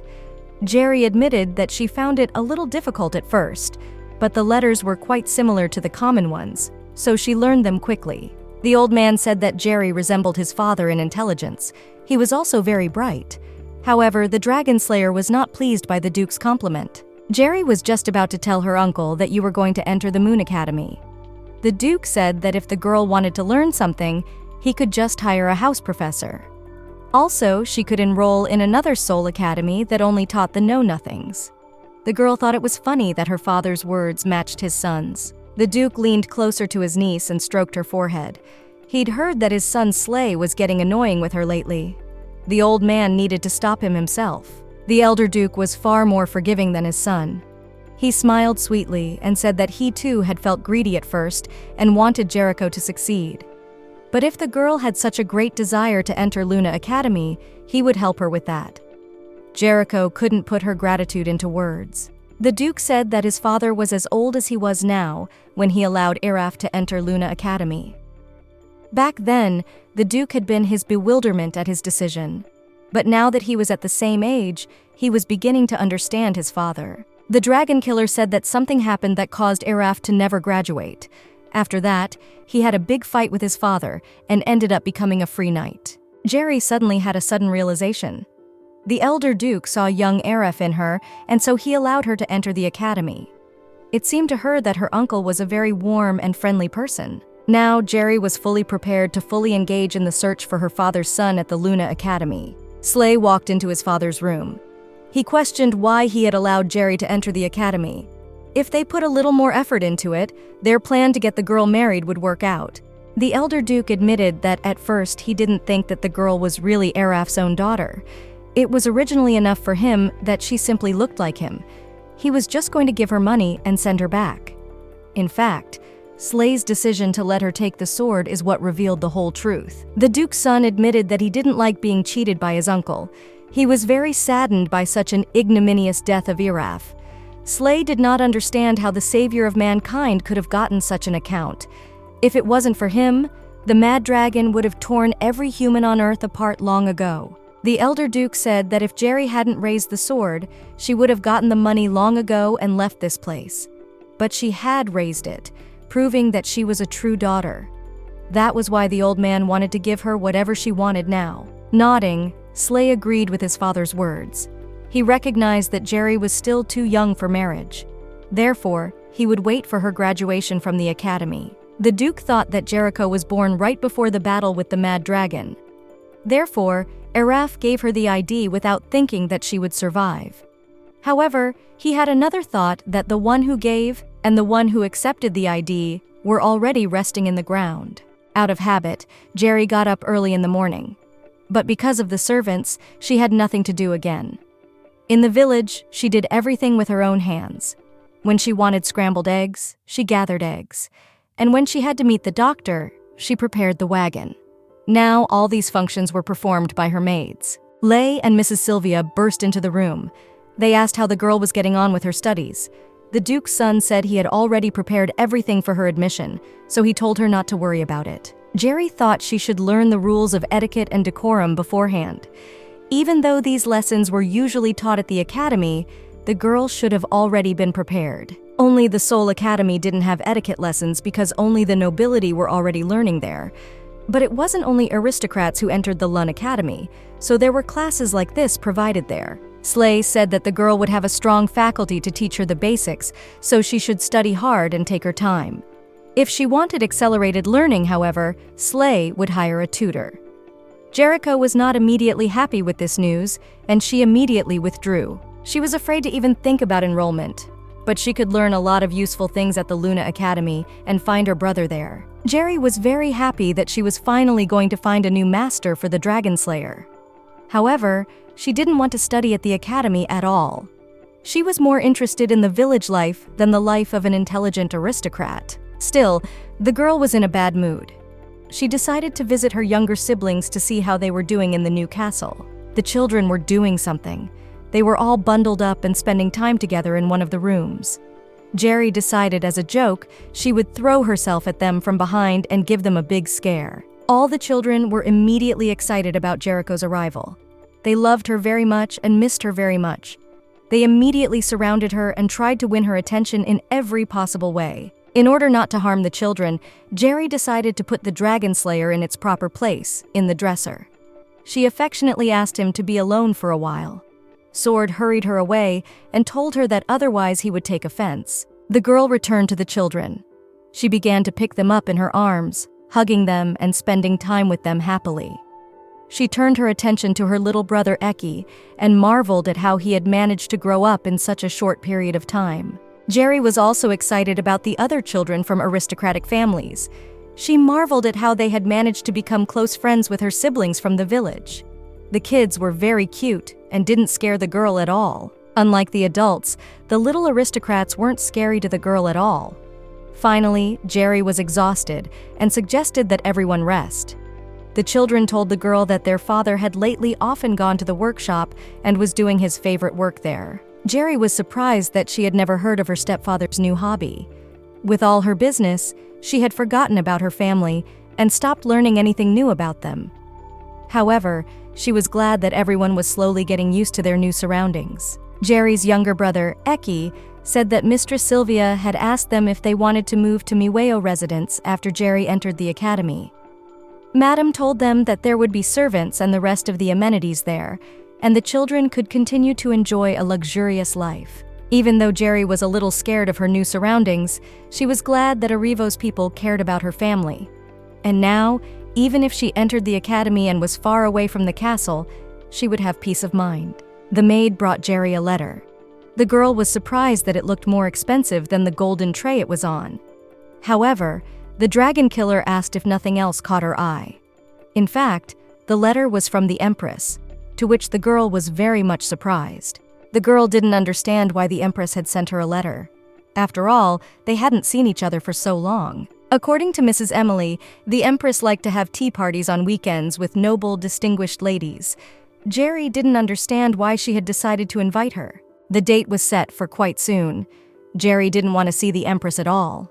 The girl didn't consider herself an aristocrat at all and generally found high society scary. However, the dragon killer said that she had nothing to fear. But Jericho said that unlike the sword, she could die. Dragon Killer said in a tired tone that Jericho was very stuffy. She could live a happy life if she wasn't such a coward. She was only torturing him unnecessarily. After a while, Jerry came to Mistress Sylvia for advice. Mistress told her to listen carefully to her words, for the tea party could be the girl's debut.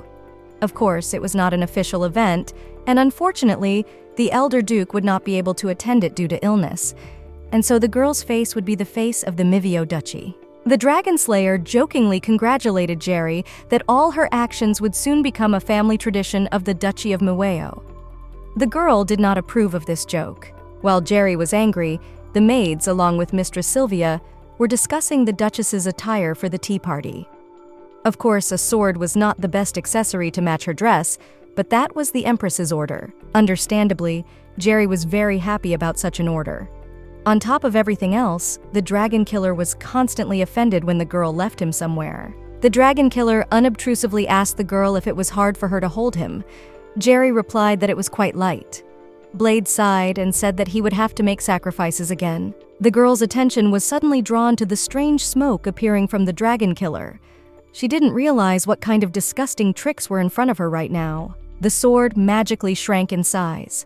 Everyone present in the room was surprised by this.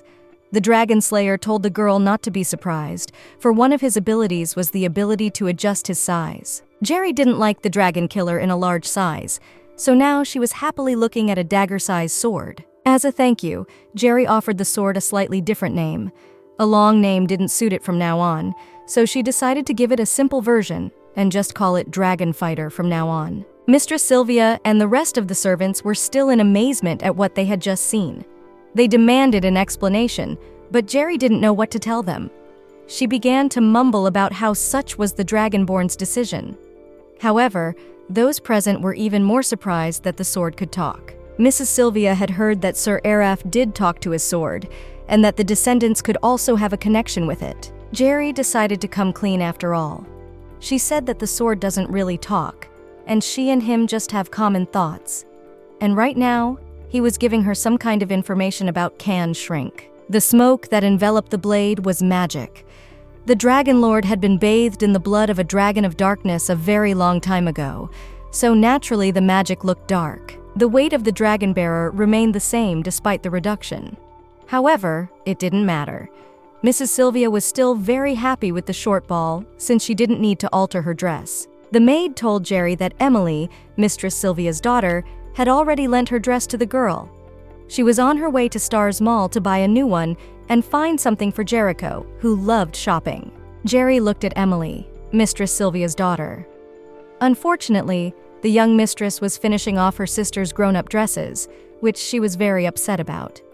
Jericho apologized for ruining her shopping trip. Emily told Jerry not to worry. Emily brought up the idea for Jerry to buy a new dress, and at the same time a new scabbard for the dragon lance, since the old ones had long since fallen into disrepair. At Stars Mall, Jerry showed off the new dress in front of Mistress Sylvia, her eldest daughter, and Emily. They all claimed that the girl's new outfit was amazingly gorgeous. The dress was finished, and now Jerry needed to choose a new scabbard for the blade.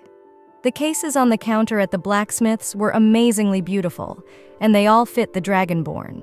Mistress Sylvia's eldest daughter was looking at the scabbards and said it would be best to buy several sets for different situations. Jerry turned to the sword and asked why it didn't shrink in size before, as it was a very useful ability.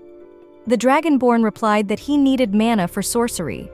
He couldn't take mana from the girl, for he had his own for that. It was best not to waste it, for no one could ever know at what point it might come in handy. To all of this, it was bad for the Dragonborn to be bewitched often. He realized himself when he drank the dragon's blood, and along with his magical skills, his madness was passed on to him. And when the sword's mana ran out, he would begin to conjure at the expense of the darkness dragon's mana. And this was fraught with the possibility that the dragon's madness would activate in the blade. The dragon bearer was the only animate one among the other swords. He told Jerry that since it had a mind and feelings, it could also go insane like any other organism. The Dragon Lord said that if it had a stronger master, it would have much more mana for sorcery.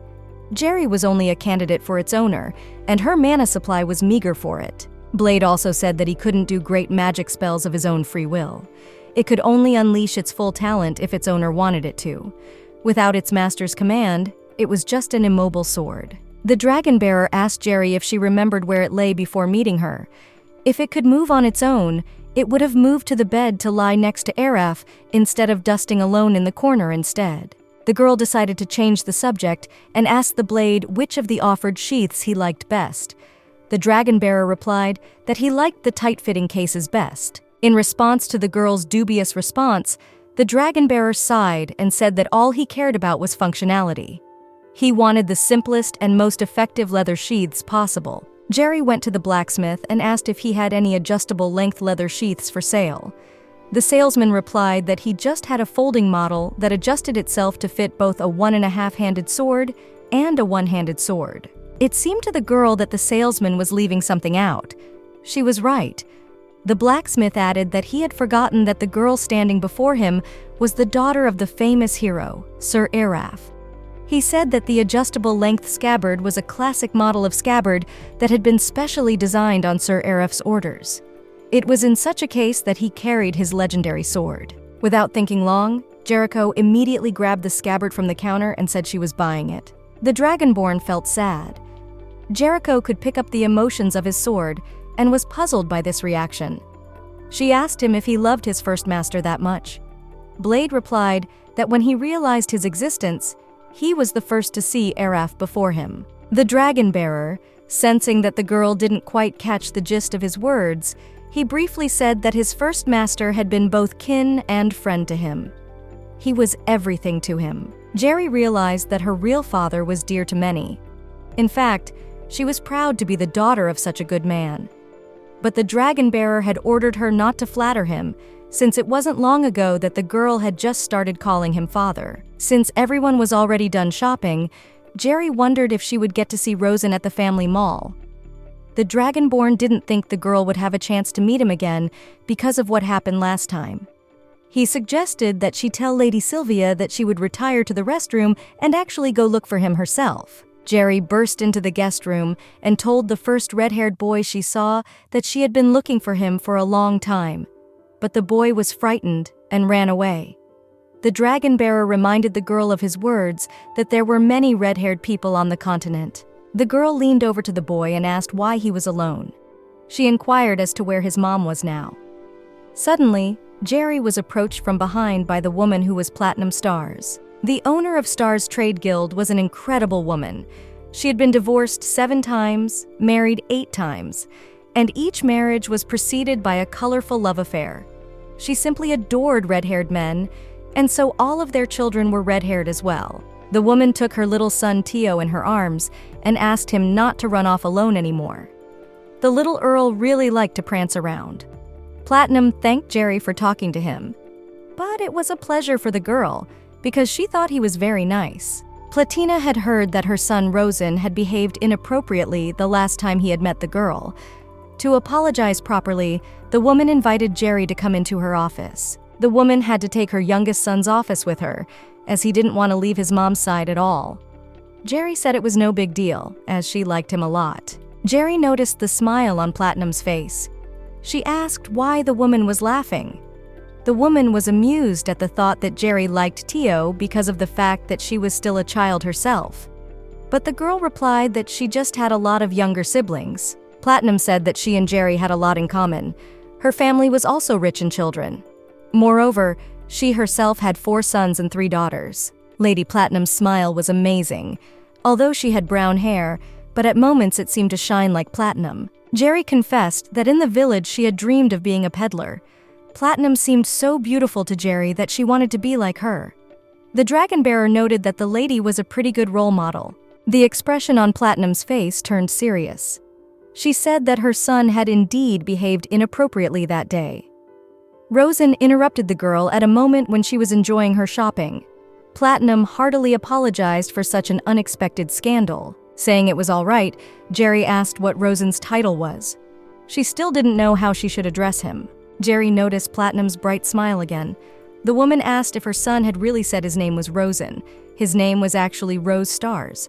The reason for that was his hair was a fiery red color, just like a rose. Jerry was amused by such a name in a grown boy. Still, the dragon bearer said it would be better to just call him Rosen. The girl agreed. Platinum noticed that Jerry had the same hair color as Rosen, bright and red like a rose. She liked him a lot. Platinum Stars added that her mall had some good hair care products. She offered to gift them to the girl. Since Platinum was a merchant herself, she wondered why Jerry was so eager to work in the same profession.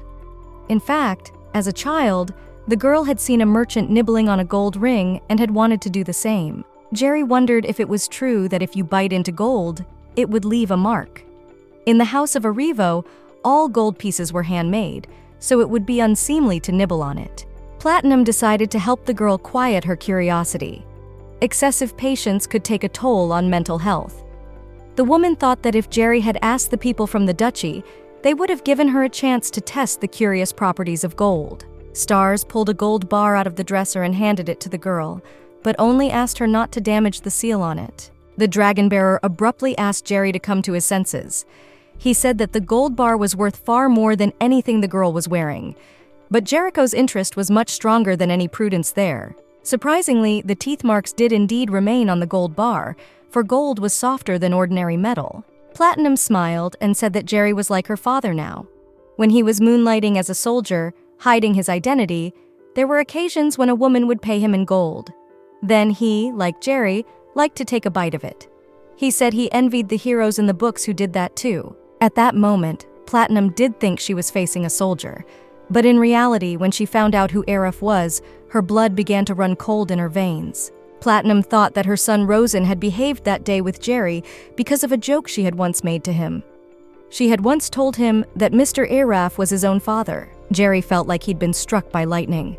It turned out that all the speculation about Rosen and Araf's shared blood was wrong. However, the Dragon Lord assumed that Platina had said those words to her son on purpose. Blade had heard that her relationship with her son had deteriorated over the issue of inheriting the trading company. If Rosen happened to be Araf's son, he would most likely choose the path of the warrior over the path of the entrepreneur. The Dragon Bearer added that Platinum was the head of the largest trading company, and she was very capable of skillfully leading by the nose. Platinum admitted that there had indeed been an affair between her and Araf, but then they were completely free in their actions, because free relationships were common after the magic of determining parentage was invented. Even without that, though, Platinum had enough gold to feed all her children and reach the pinnacle where she wouldn't be pointed at. Glancing at her watch, Platina said she had already delayed the girl enough. She once again asked her son to forgive her. He just had a lot of respect for Mr. Araf and really wanted Platina's joke to be true. Unexpectedly for the two, Rosen entered the room. Platina immediately rejoiced at his visit, saying that she and Jerry were just talking about him. Rosen immediately became embarrassed. He stood in front of Jerry and bowed graciously. The girl noticed that his manner of speech was different from the one he used toward his mother, and she liked his voice madly. The mall worker approached Jerry. He said her companions had decided to go to another boutique. Apparently, they knew that the girl's conversation with the Platinum would be prolonged. The employee offered to escort Jerry out, but she didn't want to spoil Emily's mood with her presence again. Jerry asked the employee to tell her companions to take it easy and help Emily pick out some nice new clothes. Platinum smiled, looking at the whole situation. She offered her son to escort Jerry to the Duchy of Arrivo. It was a chance for the girl to talk to him. Rosen started to argue with his mother, but she said that his sword skills weren't needed yet anyway, and he just had to show his courtesy towards Jerry. Platinum made a smug face and said that Rosen wanted to befriend the Duchess himself anyway, and now was the perfect chance to do so. Jerry told Dragonborn that she felt some sort of closeness with Rosen. She assumed it was influenced by their blood connection. However, Blade ordered her to calm down. The girl simply sympathized with Rosen because of the pressure his mother was putting on him. Rosen said that since none of her servants would be in Jerry's carriage, he would have to ride on horseback, as it would cause unnecessary rumors that could hurt both families. However, Jerry couldn't pass up the chance to talk to the boy alone. Jerry approached Rosen and said that she would like to talk to him more. Rosen smiled at the fact that he was smaller than the girl in title, and she still addressed him with more respect. Jericho laughed. She couldn't believe how much Rosen looked like Mistress Platinum. Rosen admitted that he too was eager to talk to Jericho. Making a cute face, he suggested that they go to a coffee shop together. Jerry and Rosen henceforth sat in a very nice cafe. The guy admitted that a friend had recommended this place to him a long time ago, and now he came here often. Rosen remembered the incident at the mall and said that he was not himself at that moment. He really wanted to talk to Jerry. Jerry decided to get on topic and asked Rosen what he wanted to talk to her about. The boy decided not to hold back the directness that had been passed down to him from his mother, and said that he was very uncomfortable in front of the girl and the late Lord Araf for his assumption that he might have been his son. Rosen realized that it was only a joke on his mother's part, but then he was warmed by the thought that the esteemed Lord Araf could indeed have been his own father. The boy was angry and upset when Platina admitted that she was just joking. Later, Rosen stopped caring if Araf was his father. He still wanted to become a great man like him. It was with that motto in mind that he started training and helping people in dire situations. Jerry thought that since Rosen was saying such words, it was as if he knew that he was not the son of Mr. Araf. However, Platinum had previously told her that he still believed otherwise. Rosen admitted that as soon as he saw Jerry, he thought she was just a fraud. He also didn't believe that she had raised Dragonborn until he saw her with him at the funeral. Then he realized that the rumors were true. Still, there was still hope inside Rosen, because to him, Araf was a true hero and teacher. He even thought about trying to take on the Dragonborn after he had a fight with his mom about his career path. Pensive, Jerry set the blade on the table and strongly suggested that Rosen find out right now. The girl suggested that Rosen find out the truth right now. The boy began to stare thoughtfully at the blade, pondering his next steps. He hesitantly started to reach out his hand and almost touched the blade with his fingers, but abruptly pulled it away. The boy was still clinging to the words his mother had said when he wanted to visit the Duchy of Arrivo. She had told him that if he took the sword, he would cease to exist as a son to her. She had never said anything like that before. Jerry didn't understand if Platina was doing this to keep Rosen from finding out about his father or to keep him from dying. It was certainly not an easy situation. Rosen recognized that life was hard enough when your mother was a shrewd businessman. However, he thought his story would only make things worse for Jerry. Jerry asked why Rosen's mother was so eager for him to be the one to inherit the company. The boy replied that it was because of his abilities. Rosen stopped a boy passing by and asked him to buy him and Jerry 2 lottery tickets. Jerry noticed that Rosen was very polite to the children. The dragon bearer also admitted that his behavior didn't seem like hypocrisy. Jerry didn't know what lottery tickets looked like or what one could get when they won. It was all because her village had never had these types of money-making and entertainment. Turning the ticket over to the back, Jerry was surprised at the first place award. The amount received could buy 10 cow heads, and there would even be a little left over. Jerry and Rosen finally decided to open their tickets. Opening the envelope, the girl saw that she had won nothing. Rosen, on the other hand, was the opposite. Although the guy didn't get first place, but he won 2,000 gold pieces. This amount of money could buy 2 cows in good condition in Jerry's village. A long time ago, one of the ancestors of the Stars house had saved a golden fairy, and in return, she bestowed a golden blessing on their family. Thanks to this blessing, the House of Stars had children like Rosen, who were able to increase their fortune no matter what they did. Still, someone like Rosen wasn't born very often. Therefore, he thought that even if he turned out to be the son of Lord Araf, he would be able to hide it due to his blessing. That was why it was hard for Platinum to let go of a blessed son, especially when engaging in trade. Jerry said that Lady Platina might have also lied about Rosen's origin. However, whatever of it was true, the lad still had no desire to inherit the business. Though it would make the mother feel better if it turned out that the guy really wasn't Araf's son. In any case, Jerry said that she would be rooting for Rosen. After saying that, the guy smiled and affirmed that the girl's support gave him strength. The guy said that he had heard about the girl's plans to attend Luna Academy. He added that he was already studying there and hoped to meet Jerry again. Rosen asked Jerry what major at the academy she had chosen. The girl was embarrassed and said she hadn't made up her mind yet. The guy advised her to choose the faculty of fencing, as the talent for it must have been inherited from her father. Rosen said that if the girl would have a hard time adapting to the new atmosphere, she could easily turn to him, since his face was not the last one there. Jerry awkwardly asked if someone like her could socialize with Rosen. Even though she had become, unexpectedly to herself, Lord Araf's heir, she was still a commoner. A look of surprise came over Rosen's face. He abruptly approached Jerry and directly told her not to say such words. The boy was also born out of wedlock, but everyone saw him as the son of House Stars. Rosen mumbled that if anyone dared to insult Jerry with such words, it would mean that he was insulted as well. He told the girl to contact him at any time if anyone dared to tarnish her honor. In that case, he would rush to her even from the edge of the world. The guy apologized for such a harsh reaction. He just couldn't let the girl's concern over the matter go unheeded. Jerry was surprised by the fact that she and Roseanne recently met, and he is already so sincerely worried about her. Rosen Stars admitted that he felt that Jerry was his little sister. It was probably because of the color of her hair.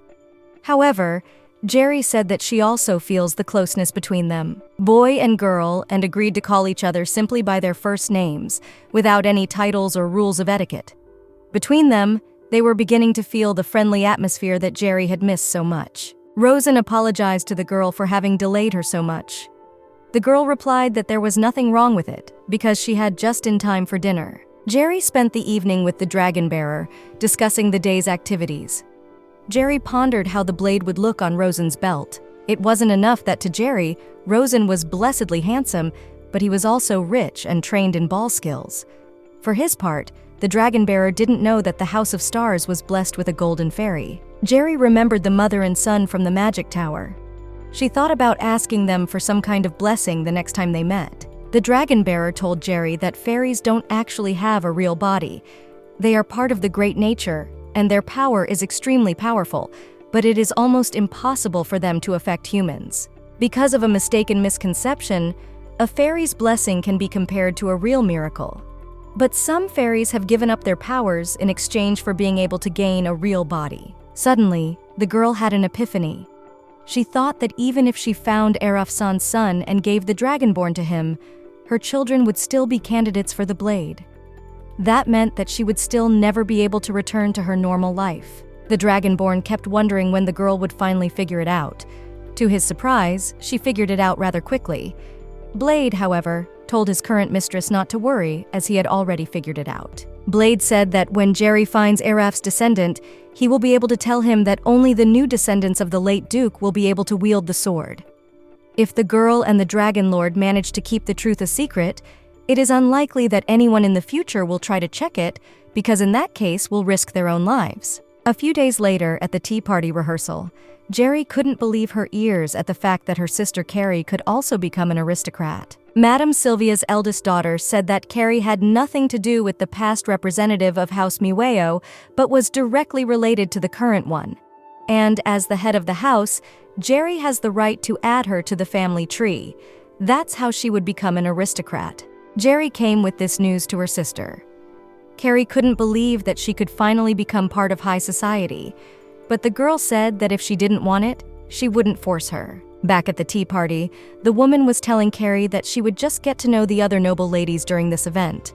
The girl was worried about whether she would need to impress everyone with her good etiquette. Mrs. Sylvia, who came out of nowhere, said that Jerry first needed to figure out where the front seats at the table were and where the back seats were. She asked the girl which way the front one was located. Jerry was confused and greatly surprised that she answered correctly. Even the dragon bearer could feel the happiness overflowing from within the girl. Jerry, along with her sister, were rejoicing over the beautiful set and the raffinade made in the shape of a cute flower.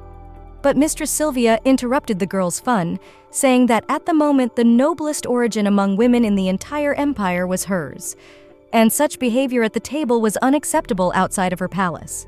After the tea party rehearsal was over, Jerry couldn't believe that the training was over so quickly. The girl realized that she had only picked up her outfit and dressed up for nothing. She still wanted to show herself to her stepfather, but he had been nowhere to be seen for the last few days. He had begun to leave the duchy frequently. The dragon bearer stated that it was likely that her stepfather was simply uncomfortable. Since Jerry was only related by blood to her younger siblings, and her stepfather had nothing to do with her family, Jerry recognized that everything that had happened in the last few days was necessarily making her stepfather uncomfortable from the feeling that he was incomplete. Jerry's stepfather smiled all the time, but it seemed to the girl that he was actually sad that his children had gotten the luxurious life that he had been unable to give them himself. Perhaps he was even angry that his position as head of the family had been taken away from him. What Jerry began to tell her sword was that her stepfather was not helpless at all. Throughout his life, he was a carpenter and made good money. Her family lived poorly because of the fact that the girl's mother, Yona, was ill. There were many children in the family, and earnings were irregular. The Dragonborn interrupted the girl, saying that she didn't need to justify herself to him as he knew everything himself. He saw that his stepfather didn't divide his children into his own and other people's, and had raised Jerry in love. Blade suggested that Jerry talk to Lord Hans personally and find out everything. The Dragonborn advised the girl to try her best for her family. Slay spoke to Jerry at the table. He said that Jerry's stepfather John was delayed. He personally told the Duke's son that he was in negotiations for a new job. John had taken an internship at some local furniture shop. This was the first time Jerry had heard that her stepfather had gotten a job. She really didn't like it. Slay added that John had asked his permission before taking the job. The Dragon Slayer immediately told Jerry not to get herself worked up. Jerry's stepfather was in the castle as a guest, so he was asking everyone for permission. However, the girl still didn't understand why he didn't tell her anything himself. The Dragon Bearer, to comfort Jerry, said that John just didn't want to disturb his daughter and bother her with unnecessary problems. Jerry lay on her bed with no mood at all. Because of the extra nerves, the food taken at dinner didn't want to digest in her stomach at all. Her whole body was twisting. A butler knocked on the room. He said that Duke Arrivo, who had recently fallen ill, wanted to see her. It was hard for the old man to move around right now, so he wanted the girl to come to his chambers in person. The Duke, pouring a rich tea into a cup, asked the girl if she was really so upset about her father. Jerry started to make excuses, but the Duke interrupted her with his story. The elder Duke said that he and his brother had different mothers, but since his father had officially married, Duke had two mothers, just like Jerry. Duke Arrivo's mother died early.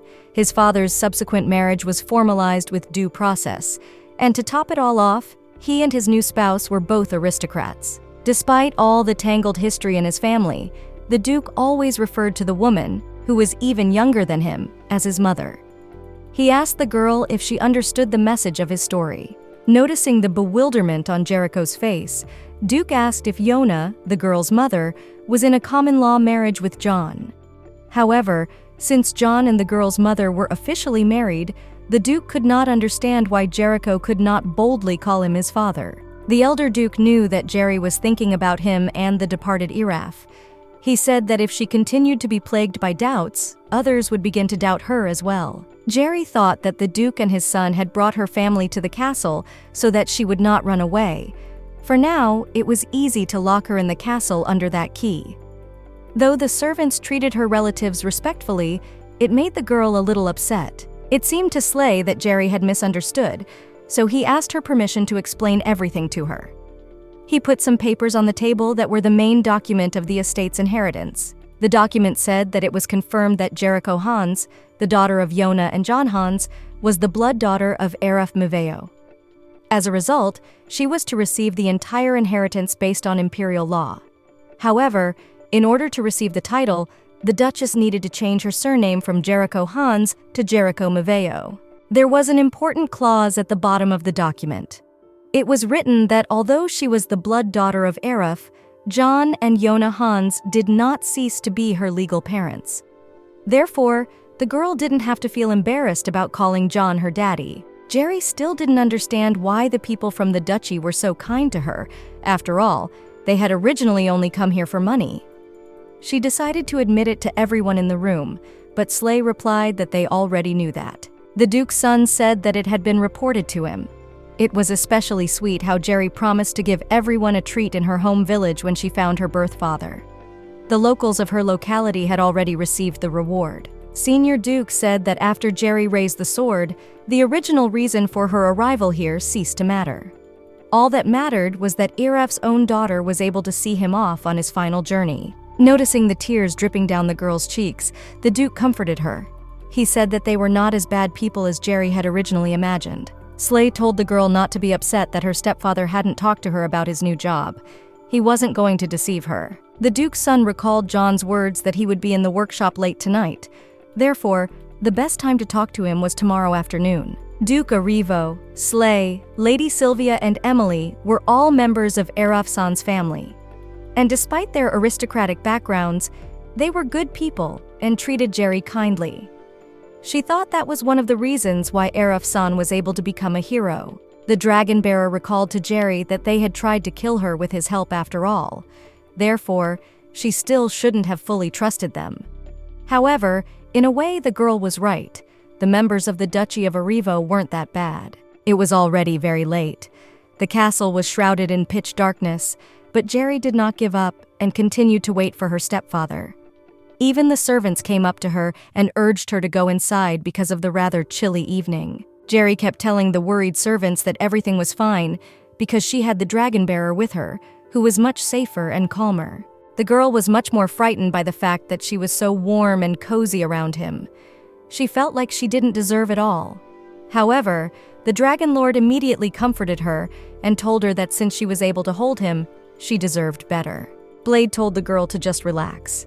He advised her to think that he was just renting her body, and this attitude was payment for her work. Suddenly, the Dragon Lord asked the girl how her own mother, his master's lover, had died. Jerry admitted that if she hadn't taken her mother's advice and gone to the duchy, she would probably still be grieving and depressed. The dragon bearer asked the girl to imagine a situation where none of her family was around at the time of Yona's death, but a person completely unknown to the girl would take care of her.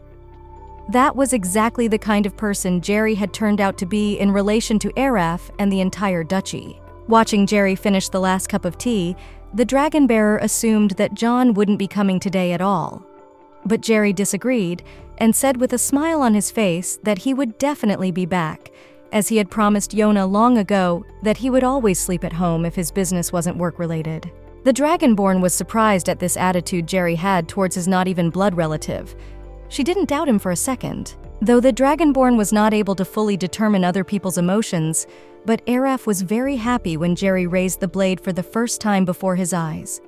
The girl was his last happiness, and he was a burden to her.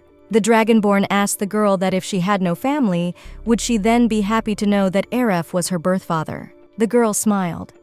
Though she couldn't read Blade's mind, she could feel his emotions. She hugged him and asked him not to be sad. She promised to be with him until the end, until she found him a new master. In the meantime, she was kind of getting by as a temporary master. Jerry was getting tired of waiting for her stepfather, and she was getting very sleepy. She thought about taking a walk on the patio to relieve her drowsiness, but those thoughts didn't last long as her heavy eyelids closed her eyes completely. The girl heard someone's voice. John approached her and asked how long she had been waiting for him. He was beginning to worry about his adopted daughter, as it was already deep into the night and the air was quite chilly. Jerry was incredibly happy to finally see her father. She adjusted the plaid around her shoulders and handed her stepfather a cup of hot tea with honey. She started asking John about his new job. John said he would be going to work starting tomorrow. He was to work as a trainee for now, but from next year he would be a full-fledged worker, as the experience he had gained in the village was not enough for the capital. John couldn't help but work, watching his daughter work hard. He could see how she didn't like being in the cream of society at all. He said that if things got really tough for Jerry, he would have enough strength that she could rely on him. He added that since there were people in the duchy who could look after the younger siblings, John could now take it easy on them and work harder than he had in the village. All of this was thanks to Jerry. John also said that Jerry didn't need to take all the responsibility for the family on her shoulders. She didn't have to put up with everything just because of her. He admitted that he never felt uncomfortable that Jerry wasn't his own daughter. He also didn't blame Mr. Araf for that. On the contrary, he was even surprised when he found out that the red-haired knight turned out to be him. In any case, John was grateful to the knight for saving humanity from the mad dragon and for giving him such a wonderful and beautiful daughter. At night, the Dragonborn told the girl that it would be quite difficult for her to get married because her birth father was a real hero and her stepfather was a very good man. To men, the girl was like an unattainable person. Jerry added with a smile that to top it all off, she also had a smart sword with her, smarter than most. Jerry laughed and yawned sleepily. She covered the sword with a blanket and fell soundly asleep. Of course, the dragon bearer couldn't believe that the girl was mistaking him for a teddy bear. It annoyed him a little, but he was slowly getting used to it. The day of the tea party with the empress had arrived. All the maids in the castle were preparing Jerry for such an event. They brushed and braided her hair, ironed her new dress. At this time, the girl prayed to all the gods. Just so the tea party would be canceled, she wouldn't have to blush. The dragon bearer said that even if a tornado started, the empress wouldn't cancel the event anyway. Jerry's public appearance was inevitable. Jerry admired herself in the mirror. She looked like a princess of some country.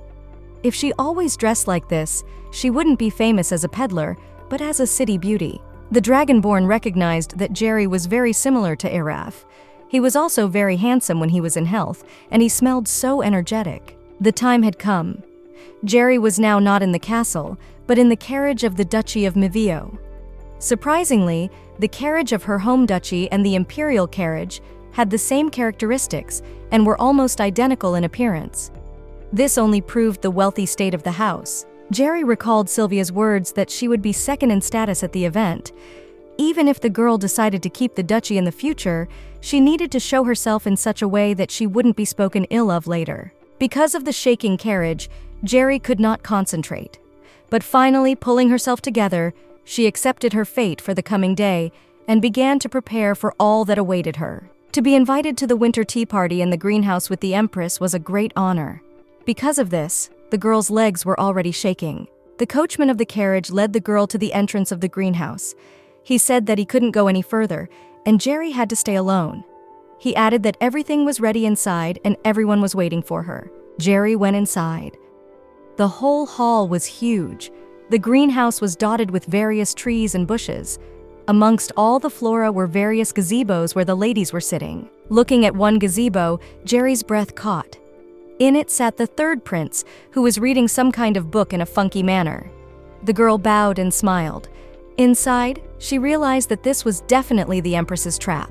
The third prince stood up from his chair and said that he was extremely honored to be able to accompany Jerry. The dragon bearer tried to comfort the girl and advised her to talk to the prince to find out as much information as she could to find out if he was Araf's son. Looking at the prince, Jerry couldn't understand how a man could look like that.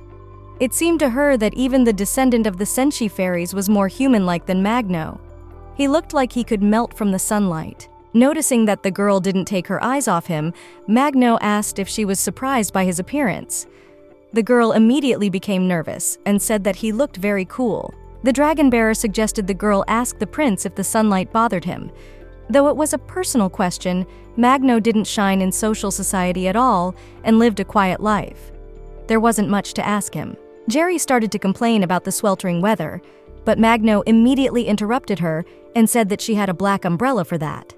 He arrogantly added that black clothing was only appropriate at funerals. The Dragonborn irritably admitted that the third prince had a disgusting demeanor.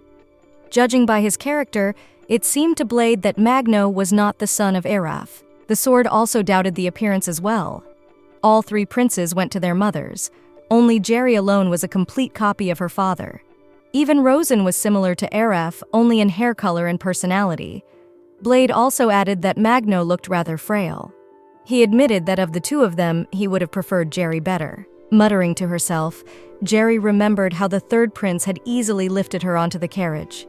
Noticing the whispers, Magno asked her what she meant. Jerry was not confused and asked the third prince if he played any sports. However, Magno replied that he didn't do anything special. The girl boasted and said that she could even lift the carcass of a pig. However, the pigs in Jerry's village and the Empire were different, as the imperial pigs weighed about 200 pounds. Magno admitted that he didn't take much interest in the pigs in Imperia. He had inadvertently read it in a book, since he liked to study flora and fauna. Jerry said that she didn't read any literature, but only studied the alphabet of the nobility to get into the academy. She questioned whether Magno was really studying at the Luna Academy. The prince replied that he was majoring in finance since his own mother Lily worked in the treasury and wanted to have the same major as her. Jerry still couldn't figure out the prince. He kind of looked like Princess Lily, but there was some mysterious sad beauty about him. Magno said he chose to major in humanities. That would be a good direction for a girl too, if she hadn't decided on the right subject yet. He also asked what Jerry thought of the fencing department. Jerry shyly replied that although she was quite strong, she had picked up a sword for the first time only recently. She placed the dragon fighter on the table and said that it had changed its form since the last time. Magno squinted his eyes. He cautioned Jerry not to tell anyone about the details of that sword, for someone could use it. The third prince added that Jerry should beware of some aristocrats who were hostile to her. But the most important danger for the girl was the dragons. Because with Jerry's death, the only person capable of wielding a sword who could slay a dragon would disappear. Jerry shook with fear. The news that the dragons wanted to kill her had clearly put her out of her mind. She reached for the dragon blade and asked if Magno had really told her the truth. The blade was silent, but she could feel the guilt and sadness in it. The girl asked Magno again. The boy said he couldn't speak about it for sure, but dragons were very proud creatures. The fact that a human had attacked their kin and killed with a sword that could kill dragons might have made them feel furious. Magno added that perhaps some dragons wouldn't jump to conclusions and leave Jerry alone, but most were unlikely to agree to that. Fortunately, dragons lived forever, and their concept of time was very different from humans. It confirmed that their meeting about the mad dragon problem had lasted 10 years. It was possible that Jerry's earthly journey would end much sooner than the dragons decided to do anything. However, Jerry realized that if she died and her children were alive and the dragons took action, they would die. And that was something she really didn't want to happen. Magno added that it didn't have to happen now. Hundreds or even thousands of years could pass before the dragons attacked the continent. Magno put his hand on the bestiary he was very fond of reading.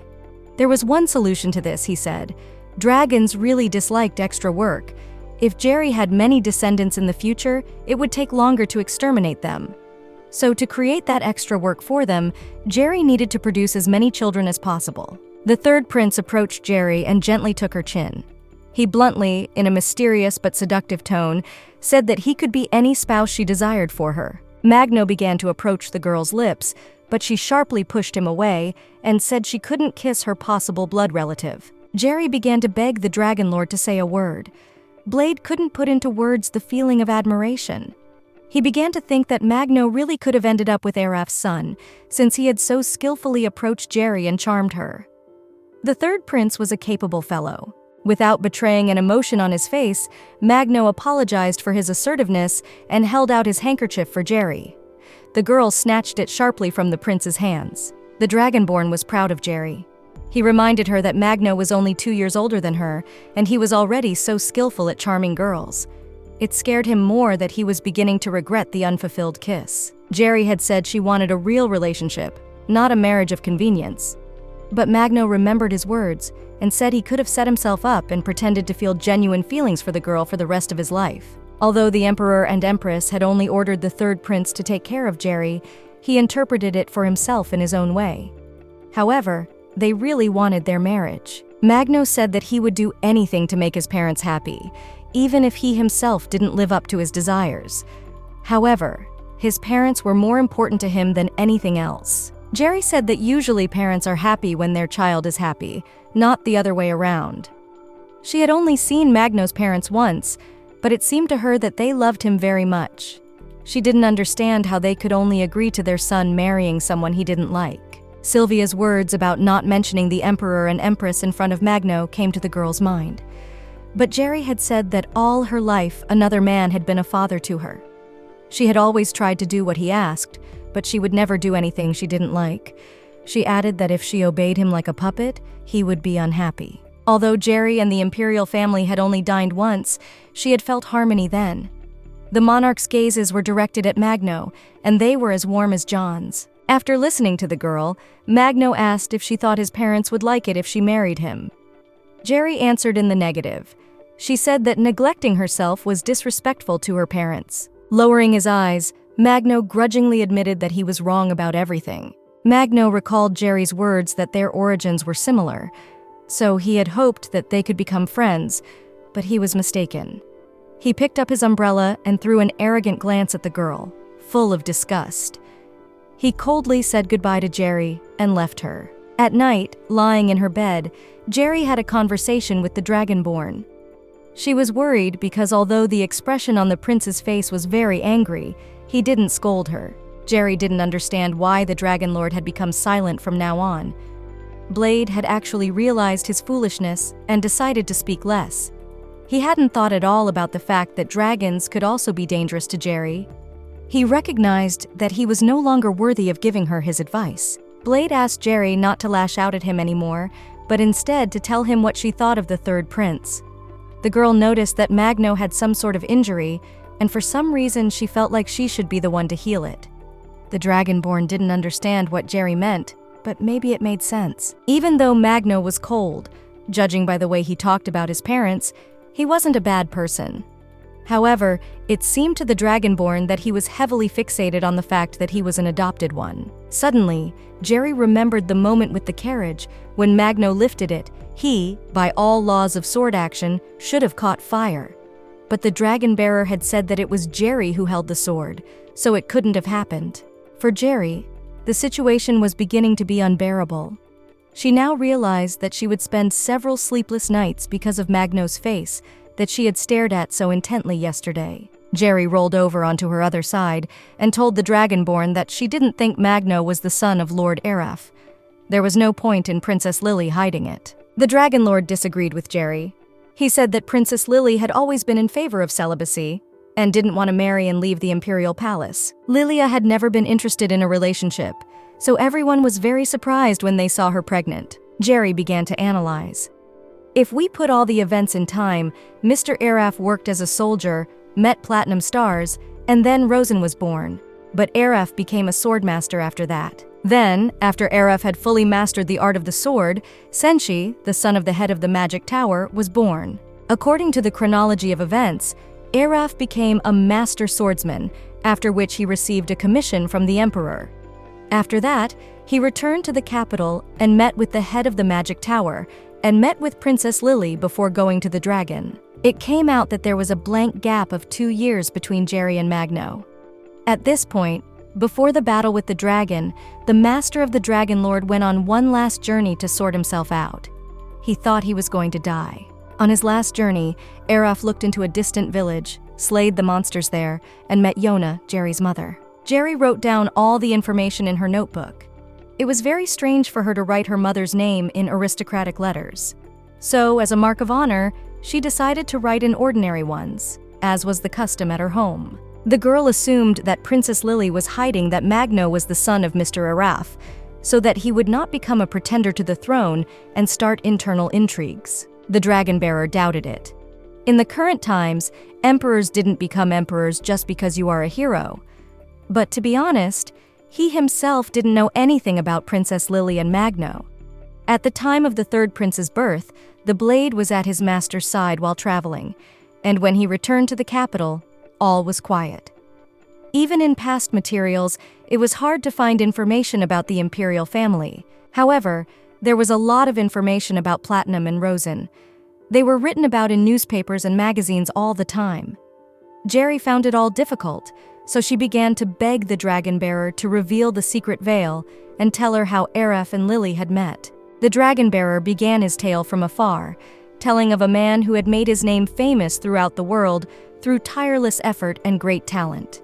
He decided that this power should be channeled for the good of the people, and one day the emperor summoned him to him. The emperor begged the man to subdue the mad dragon who was taking human lives. The great hero agreed to sacrifice his life and fight the beast. That night, in the imperial palace, someone knocked on the door to the man's room. The unexpected guest turned out to be a princess wearing only a thin robe. The man was surprised by the visit of the princess, who was normally a cold character. He began to ask her what was troubling her. The princess touched the man's cheek with her hand and said that she was ready to do anything for a great hero who was ready to sacrifice his own life for the happiness of people. The princess openly declared to the man that she is in love with him, and she cannot accept the fact that their meeting may be their last. This is how Princess Lily and Araf met for the first and last time. Jerry interrupted the Dragon Lord and said that she suddenly had a sense of déjà vu. She friend continued Blade's story about Araf and Lily. It was about a popular novel written about a mysterious knight of a princess and a knight that told of a princess who was in love with a hero. They spent the night together, time passed, and upon returning from a mission, he married her. The story was a bit of a match. The Dragon Lord sharply questioned it, but Jerry told him that he could read her mind and make sure she was telling the truth. Jerry thought it was much more convenient and easier for Araf to tell his story in the style of this novel to the dragon fighter. It came out that he had tricked his own sword. In any case, Jerry didn't know anything yet about Senshi, the son of the head of the magic tower. She asked the Dragon Lord to tell his story. Long ago, the Emperor had gathered the best craftsmen to create a weapon to kill the mad dragon. In their ranks was the head of the magic tower. And she, upon seeing a swordmaster who was her complete opposite, began to take an interest in him. It was all rather trivial, so the dragon bearer was sure that his master couldn't lie, but he could exaggerate. Jerry also sometimes embellished her stories to make her younger siblings more interesting to listen to. Jerry suddenly thought that perhaps the story of a possible son was embellished too. The dragon bearer was sure otherwise. Araf had told him for sure that one of the 3 applicants was his son. Jerry was beginning to regret turning it down when she got the chance to kiss Magno. The Dragonborn still couldn't believe that Araf had lied to him. He insisted, but there to return the prince to being a son candidate. Even the next day, the blade could not accept his master's lies towards him.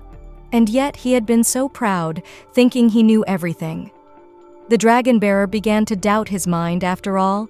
He had lain 17 years in a closed room, like a frog in a swamp, doing nothing. Deciding to cheer up the sword somehow, Jerry remembered his words that it needed a strong master. so she wanted to spend the day on the training ground practicing her sword-wielding skills. It was hard to describe in words the girl's surprise when she learned from Slay that there was no training ground in the castle. The thing was, the Duchy of Arrivo belonged to the generation of scholars, so Arif had a personal training room, but when he had a fight with the past duke, it was torn down. Jerry, not giving up hope, asked the duke's son if there was a suitable place to practice with the sword. It seemed to her that the Dragon Lord needed to unwind a bit. The girl went outside and started swinging her sword left and right. When she got tired, she asked how the Dragon Lord was feeling now. Blade, in a tired tone, asked the girl to just go back to her room and leave him alone. The girl walked into the room to her siblings. She asked them for advice on what the dragon fighter might like. The children began to shout out different options, but it was John, the girl's father, who gave it some serious thought. The man had an idea. Tomorrow he was going to inspect a new place of work, near where there were several gun shops. He suggested that Jerry be sent there together, for she was already an adult and should not make trouble. Jerry hesitated. Going to her father's work in a carriage, accompanied by servants, didn't seem like a good idea. So she decided to change her clothes, since it was the Duchess of Mavio who was in danger, not a country girl. Slay told the girl that he had heard that the sword had defense magic placed on it. In addition, when the dragon bearer awakened, the mage of the imperial palace had put tracking magic on it. Wherever the girl was, she was safe with this sword. The dragon bearer suddenly noticed that the girl's clothes had changed. Jerry had told him to get ready, as she had changed her clothes a long time ago. Grabbing the blade in her hands, she told him it was time for them to move out. Jerry looked happy as she strolled through the streets of the capital with her father. She was happy to spend her time with him. They strolled through an alley that was full of gun shops. John usually finished at 6 in the evening, so he had told Jerry to return to the same spot they were now standing at by that time. Now it was up to Jerry to find the blacksmiths who dealt with the feel of swords. The girl dragged Dragonblade into the weapons workshop. The blade immediately suggested that the girl was going to trade it in for another sword. Jerry was beginning to feel emotions bubbling up inside Blade. The Dragonborn began to yell at Jerry. How dare she insult him like that? The blade began to shake in all directions, almost jumping out of its sheath. Running into the tavern, Jerry began to justify to the dragon-bearer that she wasn't going to leave him. On the contrary, she wanted to cheer him up by deciding to take a walk.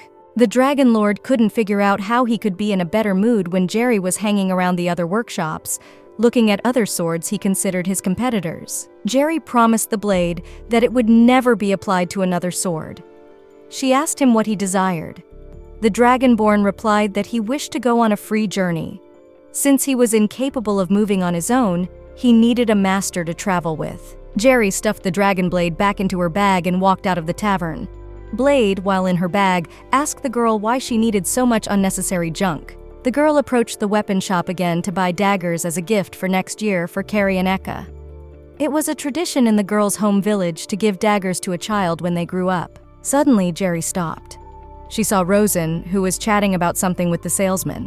She couldn't understand how it was that she kept running into him. Deciding it was better to be without Rosenstar's company, Jerry went to the shop and bought some daggers for the younger ones. Walking around contentedly, Jerry offered to buy the Dragonborn something especially for him.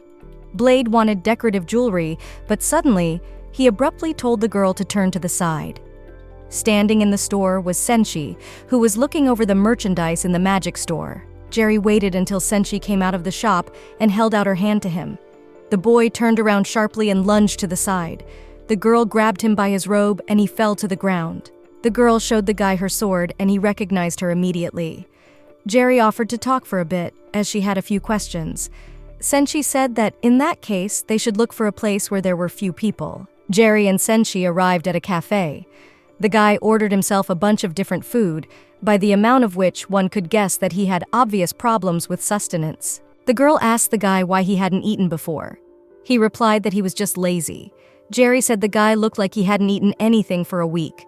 Senshi justified that it was just hard for him to eat a full meal on the road. The guy suddenly twitched and asked why Jerry was following him. How could she know that he hadn't eaten in a week? Senshi assumed that the old witch had ordered her to put together a dossier on him. Senshi admitted that the witch had put a bounty on his future children. That was the patent on magic for each one. And the witch was actually his own mother. Jerry asked sharply why a birth mother would do such a thing to her son. Senshi replied that she wanted him to have as many offspring as possible, but he wanted to live in a peaceful relationship with his favorite woman. Senshi said that the witch had been using his blood since he was a child to conduct experiments to enhance her magic, due to the fact that he was a half-breed. Now, the head of the magic tower was sick of experimenting with his blood, so she decided to take on his offspring. Of course, the head of the Tower of Magic was not going to trade humans. A patent for magic was to be given as alimony, so everything was legal.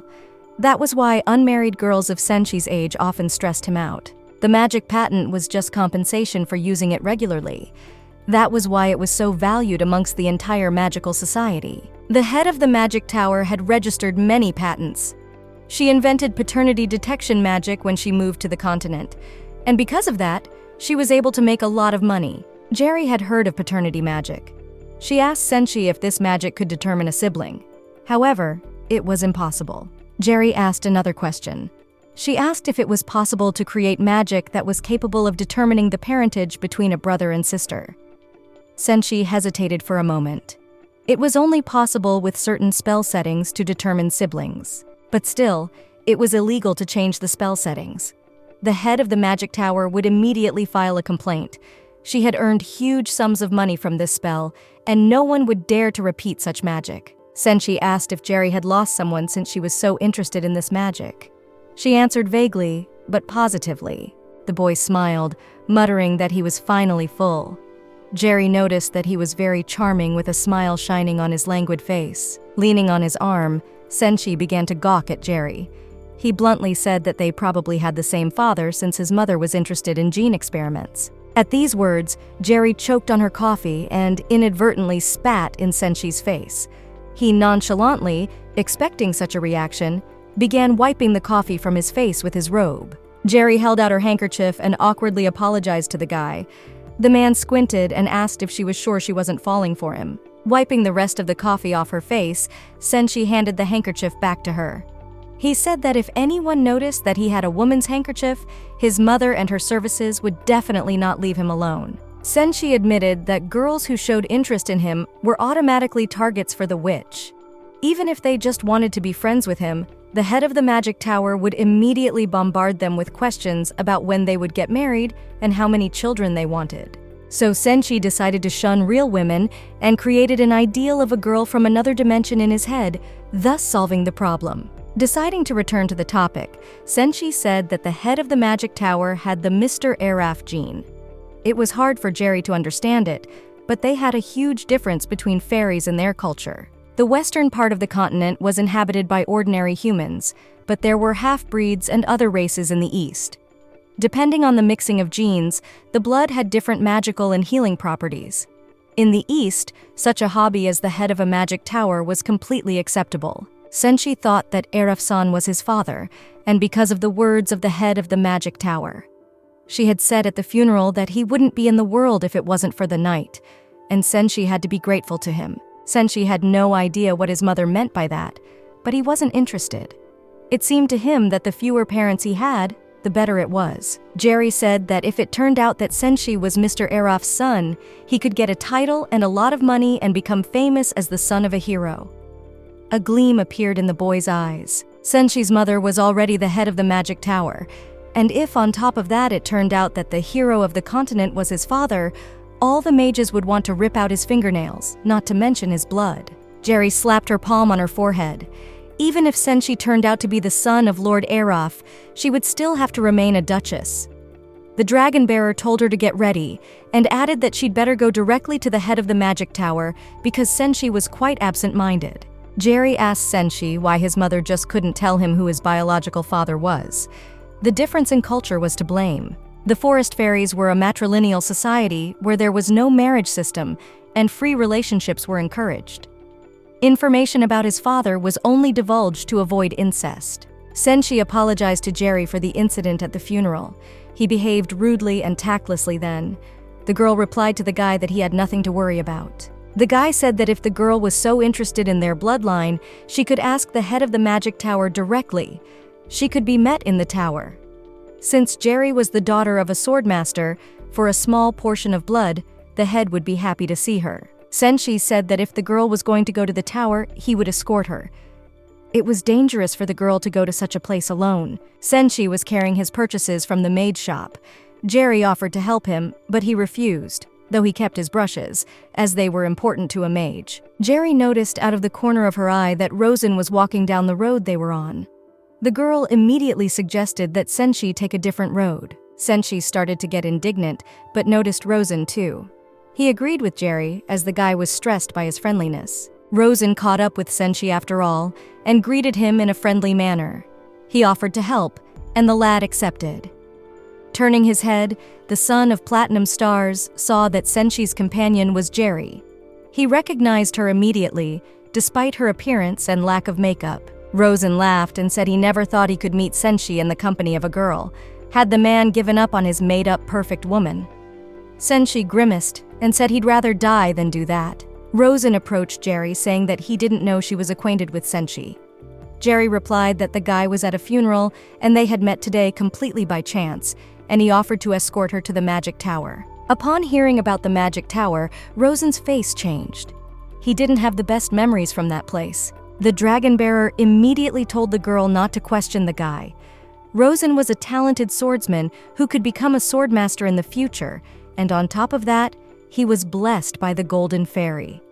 Considering Senshi's stories, the head of the magic tower might have done something to him. Senshi told Rosen that Jerry needed the head of the tower, so the guy could have already gone about his business and left the food at the door of his lab. Rosen said he had gotten over the fear that Senshi's mother had planted in him and was ready to meet her. The half-breed told the lad that he shouldn't act like that in front of the girl after all. Rosen agreed. He approached Jerry and said that he had important things waiting for him, so he couldn't go with her. Senshi asked why all the girls make the same facial expression when they see Rosen. Jerry replied that he was just very handsome. Senshi agreed with that. He confessed that when he had created the perfect image for his imaginary woman, he had taken a little bit of the facial features of Platinum Star's son. Finally, Senshi and Jerry approached a small building. This building was a magic tower. It was small in size as it went into the ground. Jerry wondered if such a powerful person should have been warned of her visit. But since Senshi was her son, it wasn't necessary. As soon as Senshi opened the door, a room that felt like it was from a dream appeared in front of Jerry. The room was dotted with various pink trees, and small birds and butterflies flew in the air. Senshi said that all the creatures that were in the room were either golems or homunculi. Golems were toys that were created from wood or stones. In the magic tower, the golems were in the form of birds that were told to fly and chirp, and the butterflies were homunculi that were created by mages and alchemists. They could be thought of as artificial souls. Jerry asked interestedly if mages could create life. Senshi replied that it was impossible for now. For the moment, mages could create insect homunculi, and butterflies, which were souls, were supposed to be gone in a week. Senshi and Jerry walked down a small path that led to a large tree that had a house inside it. Senshi said that this tree took 200 years to grow. In front of the door, Senshi told Jerry that he would save her in case of danger. He said that she was probably his sister, and she should not fall in love with him beforehand. Jerry was already tired of responding to that, and said she wasn't going to. Inside the room, the head of the magic tower was sitting on a chair. She looked just like a real fairy. Jerry introduced herself and said that she had seen the head of the magic tower at the funeral. The woman smiled sweetly and said that the girl could make herself at home. The woman saw that her son had come in Jerry's company as well. She took a jar of cookies from the shelf and offered both of them some snacks. Senshi declined, saying he would wait outside. The dragon bearer understood the boy's decision, since considering what he said, there could be something wrong with the cookies. Deciding to take a chance, Jerry took a bite of the cookie and was surprised at its fabulous taste. The head of the magic tower said it was the honey cookies of the forest fairies. Her mom had taught her how to make them. Seeing that Jerry had already finished her cookies, the head of the magic tower immediately asked her for some blood for experimentation. Jerry smiled wryly and said that she would only agree if the head of the magic tower answered a few questions. Jerry immediately asked directly if Senshi could have been her blood brother. The woman, however, replied that she didn't know that for sure, as she had had quite a few men at the time. The woman said that before she became pregnant with Senshi, she had received an imperial decree to make a sword. Many capable blacksmiths came to her who seemed attractive. Jerry, though she was in complete shock, she asked the woman what the words she said to Senshi during Aref's funeral meant. The woman said that if a child as strong as Aref was born, she could influence the night. Realizing that Jerry had no more questions left, the head of the magic tower began preparing a syringe to draw blood. If the child that was born turned out to be strong, and when it was time to say goodbye to him, the head of the magic tower would release him from his parents' nest with peace of mind. Jerry held out her hand to the woman. She hadn't taken that much blood. However, now Jerry's purse was down, so there was also less blood. All she had left to do was get full of delicious cookies. Senshi burst into the room. His mother asked him why he didn't eat the cookies since he still had to grow up. But the boy refused and said that he was already grown up. The mother and son started arguing with each other. Senshi was only 20 years old, and his body had at least 50 more to grow. The boy, on the other hand, replied that he might even die in that time. The head of the magic tower said that not only was he not the long-lived type, but he wasn't getting married and was studying nonsense. Senshi said he would definitely create his ideal girl in reality and marry her. His mother said that's a load of crap. Combining a golem and a homunculus was impossible. The woman began to argue and said that the golem might show progress, but the homunculus would take millennia to become something more than just an insect. However, the boy didn't give up. He vowed that his mother would see that his experiments were true after all, and he would create his ideal and give her his love. Even the Dragon Lord recognized that the relationship between Senshi and the head of the magic tower was very strained. Blade thought that Senshi would probably die lonely like that because of his foolish ambitions. Jerry had had enough of the whole scene and was about to leave, but the strap of her bag ripped and all of its contents spilled out onto the floor. The woman's eyes immediately lit up. She was just about to study the mind sword. She asked Jerry if anything had happened to her while she was with him. Jerry said she felt fine. The woman asked if it was true that if you touched the sword to the wrong person, you could catch fire. Without waiting for Jerry's answer, the bird clawed the sword out of the girl's hands and burst into bright flames. Jerry immediately turned pale when she saw that it wasn't actually the bird, but the head of the magic tower. She immediately began to extinguish it. Senshi, looking at this situation, asked where the fire came from. Jerry immediately started yelling at him to help her put it out. However, the guy made a nonchalant face and didn't budge. The head of the magic tower easily pushed the girl away from her and told her not to interfere with her study of the flames. She thought she understood how the fire shimmered. It was like a dragon's oath. The head of the magic tower put out the fire in a split second. She joked that the Dragon Lord was very ungrateful since she is one of his parents after all. Jerry, not realizing what was going on, asked the woman how she managed to put out the fire on herself. She replied that she had achieved perfection, and so she could become a forest fairy for a while. And fairies who don't have bodies can't be burned. Jerry asked that if a person is stronger than a sword, can they take it? The head of the magic tower said that it was impossible. Even she could only resist him for a while. Looking around the girl, the head of the magic tower said that she was still not the full owner of the dragon sword. The sword couldn't fully utilize its power, and the insufficient magic had to draw from the girl. Jerry couldn't give her ears that she was able to share magic power with her sword. Could it be that there was magic lurking even within her?